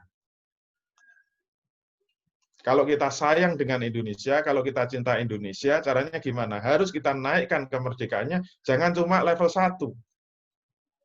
Caranya mensyukuri kemerdekaan Indonesia, harus menaikkan level kemerdekaan Indonesia dari level 1 naik ke level 5. Tidak hanya sekedar 2, 3, 4, tapi langsung kita bawa ke level 5. Itu menurut saya tanda syukur, rasa syukur yang hakiki. Syukur yang sebenar-benarnya dalam rangka mensyukuri kemerdekaan Indonesia. Jadi nanti kalau ada Pak RT, nanti kalau disuruh apa, kalau malam 17-an itu apa? Tirakatan. Nah, kalau ada yang jadi RT, suruh ngisi tirakatan, yaitu bagaimana mensyukuri kemerdekaan, kita harus menaikkan kemerdekaan Indonesia dari level 1 menuju ke level 5. Nah, level 5 itu apa? Jangan kemana-mana, tetap bersama kami. Gitu caranya pidato jadi apa, ketua RT. Gitu ya. Mungkin Pak Admin jadi ketua RT, silahkan menyampaikan kepada warganya untuk bersyukur, mensyukuri kemerdekaan Indonesia dengan menaikkan level kemerdekaan dari level 1 menuju level 5. Terima kasih. Gitu ya. Sudah mirip Pak RT belum? Oke, Ustaz, ada Pak Sandia yang mau bertanya lewat melambaikan tangan. Moga Pak Sandia, silakan. Iya, mungkin Pak Ngadio, ketua RT, silakan. Pak Sandia, moga Pak Sandia. Pak Sadio. Jadi tidak Pak Sandia. Sandio. Iya. Silakan Pak Sandio. Dari RT mana Pak Sandio? Mohon maaf Pak Sandia, jadi bertanya enggak ini Pak Sandia? Iya, kayaknya kepanjangan. Cuma gini mungkin mau pamit. Dadah. Oke, enggak apa-apa. Kita lihat di chat lagi, Ustaz. Beliau ada Bu Yuliana di Sukabumi, Ustaz. Jawa Barat ya. Jadi, kalau dilihat secara syar'i, rakyat Palestina walaupun secara teritorial mereka terjajah, tapi dari keimanan mereka kepada Allah, bisa jadi level pendidikannya lebih tinggi daripada kita ya Ustaz, orang Indonesia, kaum muslim Indonesia. Betulkah Ustaz? Mengatakan terkait dengan rakyat Palestina. Iya. Terima kasih Bu Lisna. Jadi kalau dilihat Palestina secara teritorial terjajah, tetapi secara individual itu dia merdeka. Ya boleh saja gitu. Tapi tetap itu merdeka secara rohani gitu. Merdeka jiwanya. Kan lagu Indonesia Raya itu kan merdeka tidak hanya raganya, tapi juga jiwanya kan. Masih apa enggak Indonesia Raya? Nanti jangan-jangan enggak hafal. Nah, kalau kita bisa menilai warga Palestina itu jiwanya merdeka, tapi raganya tidak. Raganya terjajah, jiwanya merdeka. Kalau Indonesia, jiwa dan raga masih terjajah. Ya, berarti Palestina lebih unggul dari rakyat Indonesia. Kecuali rakyat Indonesia yang mau memerdekakan jiwanya. Yaitu bisa sama dengan rakyat Palestina. Tapi kalau jiwa kita tidak merdeka, raga kita juga tidak merdeka, ya berarti lebih rendah daripada rakyat Palestina. Kalau secara jiwa kita juga maunya menghambakan diri kepada penjajah, dalam bentuk ketundukan kepada aturan-aturan penjajah, ya berarti secara jiwa kita nggak merdeka. Apalagi kita ridho, mengatakan ini sudah final, ini harga mati, tidak boleh diganggu-gugat lagi. Itu secara jiwa sudah tidak merdeka. Berarti jiwa raganya tidak merdeka. Kenapa? Sudah nggak mau diajak berubah lagi gitu. Untuk menjadi lebih baik, sudah nggak mau. Sudah tutup, nggak ada diskusi. Ini sudah harga mati. Itu berarti sudah mati betul itu jiwanya. Kalau jiwa itu sudah menolak semua nasihat-nasihat, semua petuah-petuah sudah ditutup rapat, sudah harga mati, ya mati beneran itu. Jiwa raganya mati. Tinggal nunggu penguburannya saja. Kita bacakan tahlilan. Sudah mati kok. Begitu ya. Mending Palestina, jiwanya masih merdeka. Ustaz, ada Bu Maya dari Bandung mau bertanya. Moga Bu Maya, silakan Bu Maya dari Bandung. Bu Maya, silakan. Bu Maya, halo. Ya, Assalamualaikum Ustaz. Waalaikumsalam. Begini Ustaz, bagaimana ya caranya agar bisa mengajak teman-teman atau orang untuk menerapkan hukum Allah itu dalam komunitas yang majemuk gitu. Jadi misalnya saya bergabung di satu komunitas yang isinya itu ya para teman-teman yang masih kafir, juga ada muslim juga, tapi muslimnya juga kan seperti saya waktu belum belajar lah ya seperti itu, jadi masih belum bisa mengerti tentang hukum-hukum Allah. Nah kalau saya itu kan suka greget gitu ya, inginnya tuh kalau mereka misalnya nih mereka kita suka sharing company profile gitu ya, atau brosur-brosur gitu ya. Saya inginnya kasih tahu ini harus company profile-nya tuh pakai image-nya yang harus tertutup auratnya kalau perempuan gitu ya. Ini karena yang share itu kan pengusaha muslim gitu ya, yang saya tahu gitu kan dia juga berhijab gitu. Tapi di company profile-nya tuh masih yang belum Islami lah seperti itu juga, cara-cara bisnisnya gitu kan masih belum gitu ya. Nah, tapi kalau saya kasih tahu di grup itu pasti akan tidak boleh gitu sama ketua grupnya itu, nggak boleh karena di situ majemuk orangnya gitu. Atau juga misalnya ini saya gabung juga di grup jual beli yang ada campur juga seperti itu. Jadi contohnya seperti tadi ada yang sharing tentang jual beli yang makan sepuasnya, bayar seikhlasnya. Lalu saya kasih tahu bahwa oh itu kalau di kita tuh nggak boleh itu kan, seperti ini jual beli harus jelas barangnya, jumlahnya, bayarnya harus jelas. Kalau mau sedekah jelas juga seperti itu. Nah langsung di-cut itu sama si ininya ketuanya. Padahal saya hanya bilang begitu ya, oh, tidak boleh dibahas di sini ya Bu ya seperti itu gitu. Jadi gimana ya sebaiknya kalau kita mau kasih tahu kepada yang di komunitas yang seperti itu gitu, yang majemuk begitu. Kalau saya sendiri sih udah di blacklist gitu ya oleh satu komunitas wanita pengusaha muslim, itu sudah nggak boleh lagi masuk di situ gitu. Juga mereka juga nggak mau terima undangan saya kalau kita mengadakan acara karena diduga kita berafiliasi ke HTI seperti itu kan. Jadi nggak mau. Nah, itu satu pertanyaan saya. Jadi bagaimana caranya kita mengajak orang supaya mau ibaratnya berdakwah ya kepada orang di dalam komunitas yang majemuk seperti itu gitu. Lalu yang kedua, saya tuh 2 hari lalu tuh dapat video tentang pemurtadan satu kelompok perempuan di satu daerah gitu ya. Jadi mereka itu perempuan-perempuan semua berhijab semuanya, tapi dibaptis itu oleh satu mungkin pendetanya gitu ya. Memang itu pendetanya tuh agak maksudnya tidak jelas gitu mengucapkan Allah dengan Allahnya itu nggak jelas gitu. Jadi kadang-kadang dia sebut Allah untuk mengelabui si para ini tuh maksudnya ya, yang orang dimurtadkan itu. Nah saya mau tanya itu kesalahan siapa ya Ustadz ya kalau terjadi seperti itu, satu kampung begitu kan? Nah seperti itu. Terus dulu juga tuh pernah waktu saya ke Karo, ke Sembalun itu kan di daerah situ tuh ada satu kota, satu daerah maksudnya satu kampung itu di murtad semua satu kampung itu gitu. Nah saya tuh juga pernah berupaya untuk mencarikan satu ulama itu ya maksudnya satu ustadz untuk ke sana gitu ya. Saya udah kontak beberapa tempat tapi tuh nggak ada yang bisa ke sana gitu kan, nggak ada. Jadi ya udah saya pergi aja akhirnya gitu kan dengan gimana perasaannya gitu. Nah sebenarnya itu tuh kesalahan siapa Ustadz ya? Terus itu apakah kita juga ikut menanggung dosa yang seperti itu gitu ya? Sementara kalau saya kan nggak punya kemampuan untuk membina orang-orang gitu ya. Nah, jadi apakah ada di ulama-ulama kita itu yang punya program secara terstruktur untuk mencegah pemurtatan seperti itu gitu, Ustaz?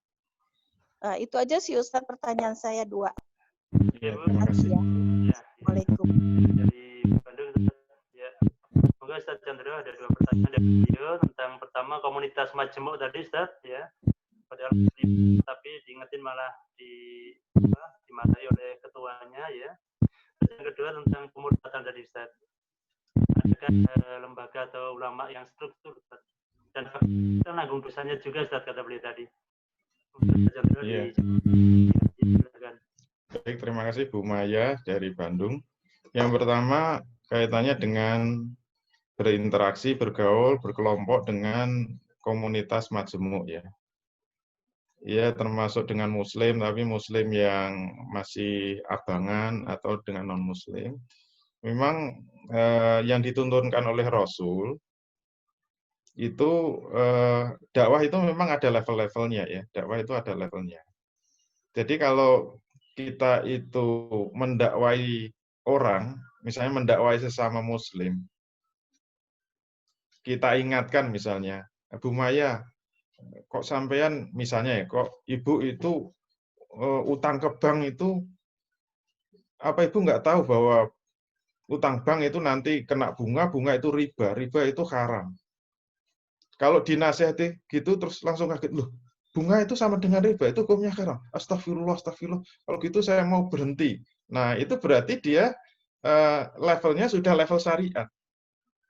Jadi orang kalau diingatkan dengan syariat itu mau, itu berarti ya kita mendakwainya dengan syariat. Ada orang nggak pakai hijab, kemudian diingatkan, Bu, pakai kerudung itu aurat harus ditutup. Kok dia astagfirullah, dia mau. Berarti itu memang levelnya bisa didakwai dengan syariat. Kalau saya misalnya menyampaikan satu materi kepada teman-teman di MTR dengan materi-materi syariat itu sudah langsung nyambung, langsung siap mengamalkan, siap meninggalkan, itu kan sudah level syariat. Tapi kalau dinasihati syariat itu kok malah menolak, memusuhi, mencibiri, malah jangan sampai ini dimasukkan ke grup. Nah, itu berarti harus diturunkan level dakwahnya. Itu yang dilakukan Rasul, itu kalau masih problem dengan syariat, itu yang nggak beres apa coba? Yang nggak beres akidahnya. Nggak beres akidah.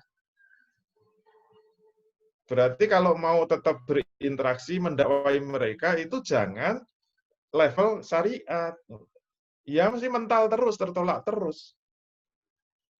Kenapa mereka menolak syariat? Itu pasti nggak beres akidahnya. Nggak beres akidahnya.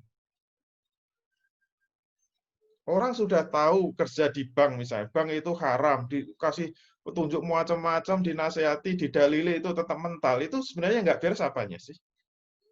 Akidahnya nggak beres. Dan bisa kita balik, kenapa orang itu begitu beraninya, begitu nekatnya, berani keluar hijrah dari bank misalnya. Padahal dia sudah mapan, gajinya udah tinggi, fasilitasnya udah lengkap. Kok kemudian dinasihati itu dia begitu kuatnya keluar untuk berhijrah. Itu kenapa sih? Itu insya Allah itu akidahnya kuat itu. Akidahnya kuat.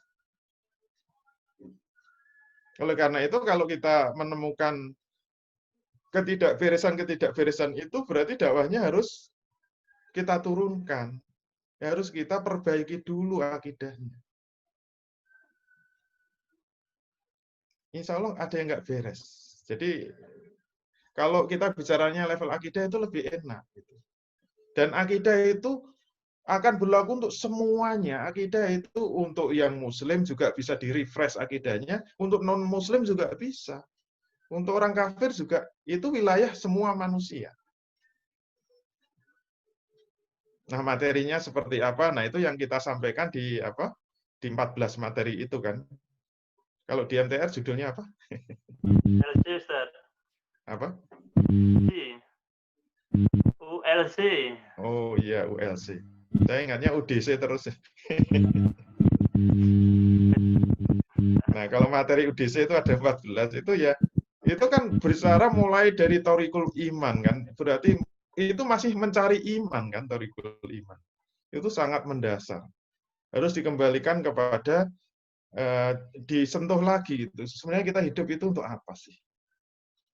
Kita bisnis sana kemari, kita mengejar kekayaan. Sebenarnya hidup itu untuk apa? Itu kan menurunkan gitu. Menurunkan tensi gitu. Hidup itu mau berapa lama? Itu insya Allah orang diajak ngomong kayak gitu langsung turun tensinya. Nah, itu namanya menurunkan grid. Jangan dipaksakan ngomong syariah terus. Rasul dulu membina masyarakat di Mekah itu tidak dengan syariat. Dikeruk dulu pondasinya, dibina akidahnya. Sampai kuat, kalau akidah sudah kuat, itu baru siap menerima syariat. Karena syariat itu, kalau tidak diterapkan secara utuh, itu memang nampaknya mengerikan itu syariat. Wah, ada potong tangan, ada hukuman rajam, itu ngeri semua kan. Bunga nggak boleh, ini nggak boleh. Itu karena itu disampaikan dalam sistem yang tidak islami, itu semuanya jadi jelek. Gitu. Islam jadi jelek. Satu-satunya solusi cuma harus dibongkar akidahnya. Gitu.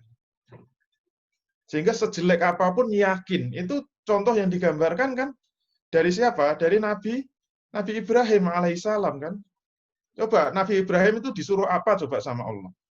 Kalau pakai ukuran perasaan kita, pakai ukuran akal kita, kan semuanya jelek itu. Coba ajaran mana suruh nyembelih anaknya itu?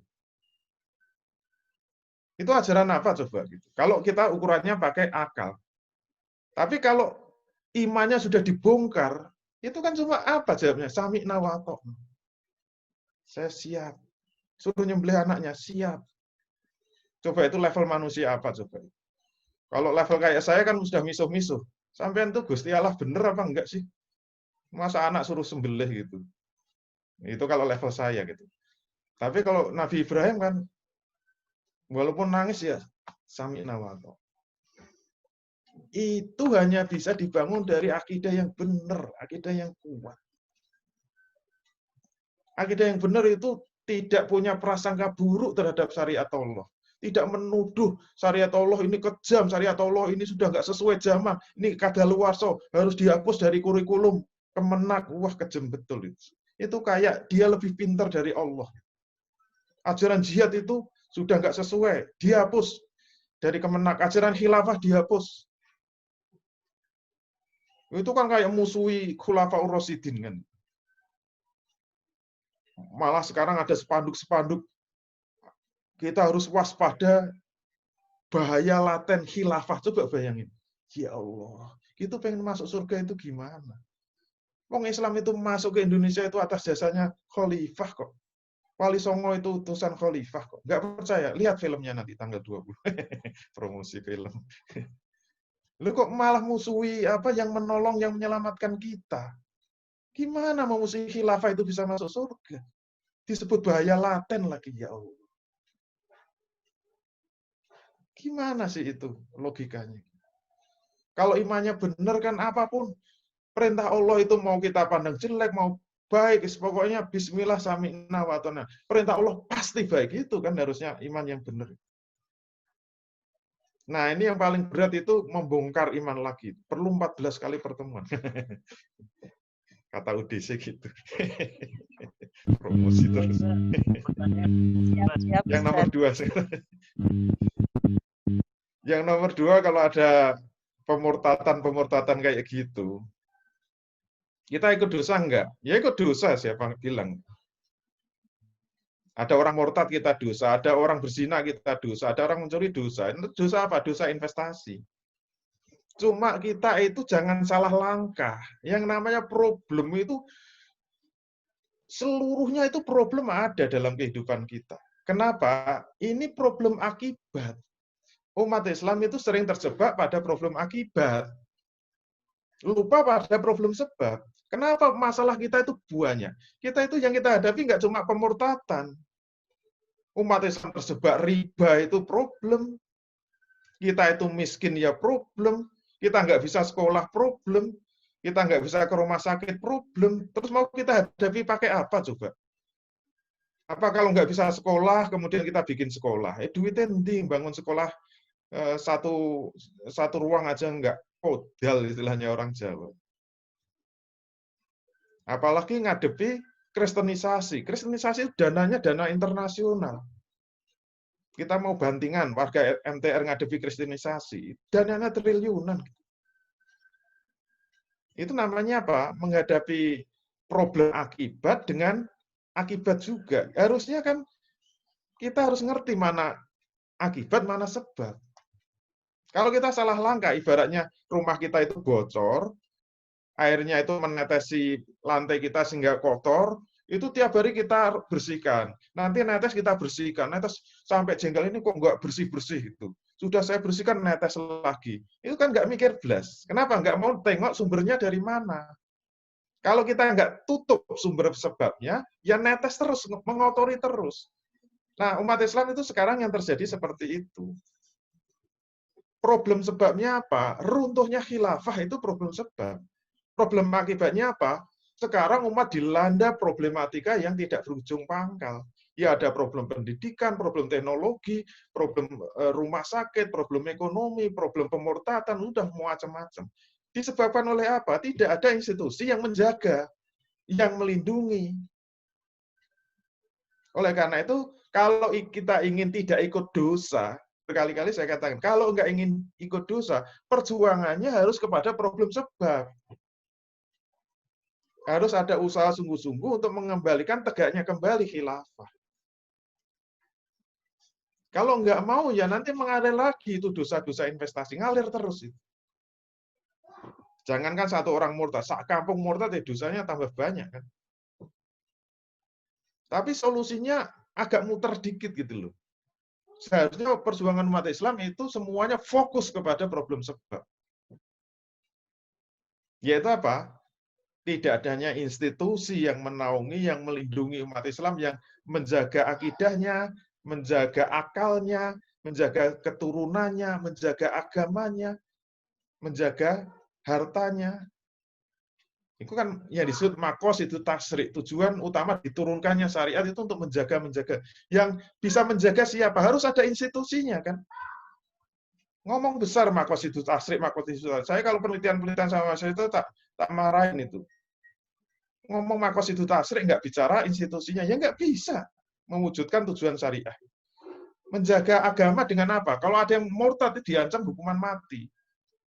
Menjaga harta itu dengan apa? Mencuri potong tangan namanya makosidu tasrik gitu. Itu kan harus ada institusinya. Sekarang itu dipotong institusinya, ngomong makosidu tasrik. Terus dialihkan kepada asas manfaat. Wah, rusak semua. Itu kerjaannya teman-temannya Ustadz Saiful dari UIN. Masih hafal saya. Begitu ya Bu Maya, semoga bisa dipahami. Mohon maaf kalau terlalu semangat. Saya kembalikan ke studio 1. Oke, terima kasih. Ustaz, nggak terasa sudah masuk jam 15 kita Ustaz. Sebentar lagi juga sholat asar. Mohon maaf sahabat-sahabat sekalian yang mungkin ya ceknya jawab.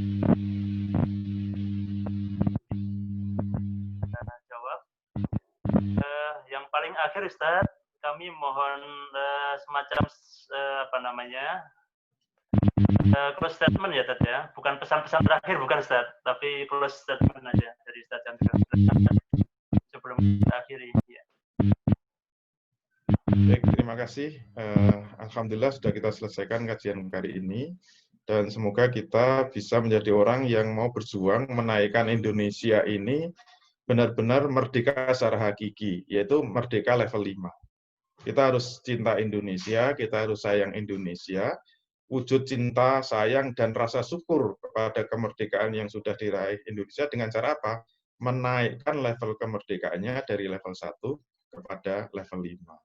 Semoga kita diberikan kekuatan oleh Allah, keikhlasan oleh Allah, dan amal-amal perjuangan kita diterima di sisi Allah dengan hadiah dimasukkan ke surganya Allah Subhanahu wa taala. Allahumma amin. Mohon maaf kalau ada kekurangan dan kesalahan. Walafu minkum. Billahi taufiq wal hidayah. Assalamualaikum warahmatullahi wabarakatuh. Waalaikumsalam warahmatullahi wabarakatuh. Dan juga Ustaz Saiful Mukmin membacakan Al-Quran serta sahabat-sahabat sekalian yang telah setia ya hingga akhir kita mengikuti oil kesempatan siang hari ini. Dan yang paling akhir mungkin di atas sahabat sekalian yang ingin dari beliau nanti boleh WA ke saya ya. Nggak tahu nomor panjang semua, mungkin bisa stop ke saya dulu nanti biar saya sampaikan ya materi dari Sandro ini ke Bapak Ibu sekalian ya. Secara oil kita masyarakat ya, ketika istimewa Yogyakarta, semoga dengan oil ini Bapak Ibu sekalian, sahabat-sahabat sekalian bisa memperoleh ya semangat baru sehingga di dalam melanjutkan sisa-sisa usia hidup kita ini ya, mengisinya dengan penuh dengan semangat untuk terus beramal soleh dan berjuang di jalan Allah Subhanahu wa Ta'ala.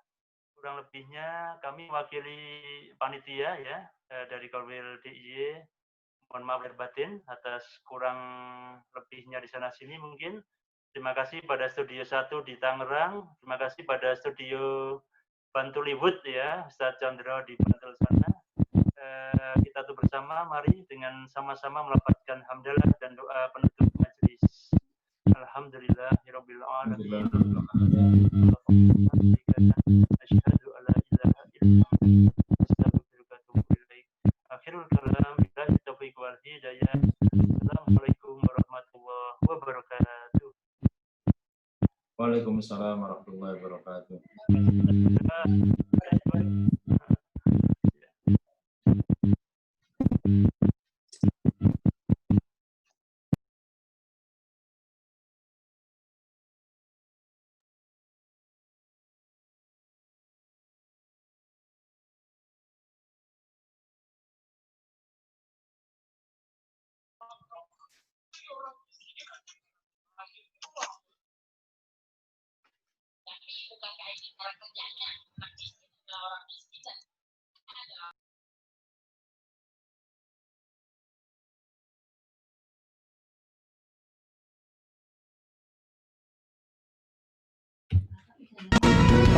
Mau juga penyanyinya.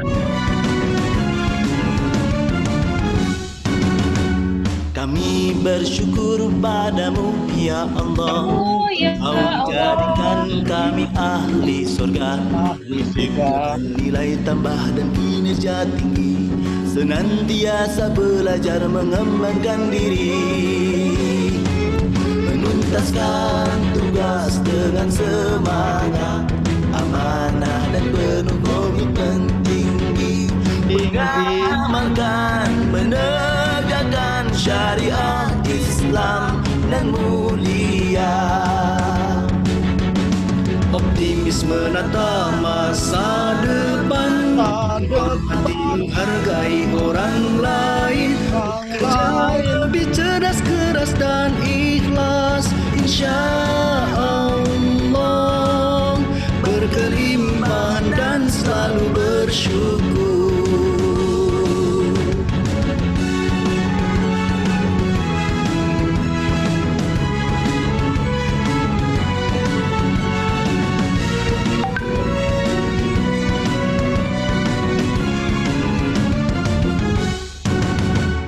Kami bersyukur padamu ya Allah, Kau jadikan kami ahli surga, menciptakan nilai tambah dan kinerja tinggi, senantiasa belajar mengembangkan diri, menuntaskan tugas dengan semangat, amanah dan penuh komitmen tinggi, mengamalkan, menegakkan syariat Islam dan mulia.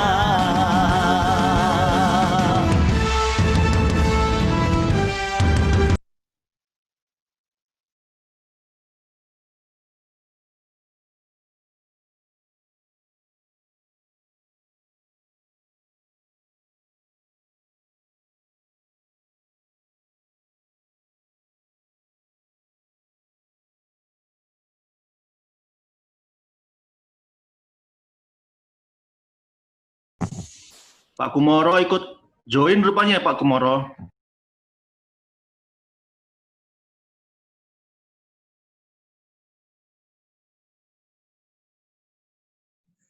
Halo Pak, Assalamualaikum. Waalaikumsalam Pak Kumoro. Ini sambil nunggu Bapak di rumah sakit. Mohon doanya ya.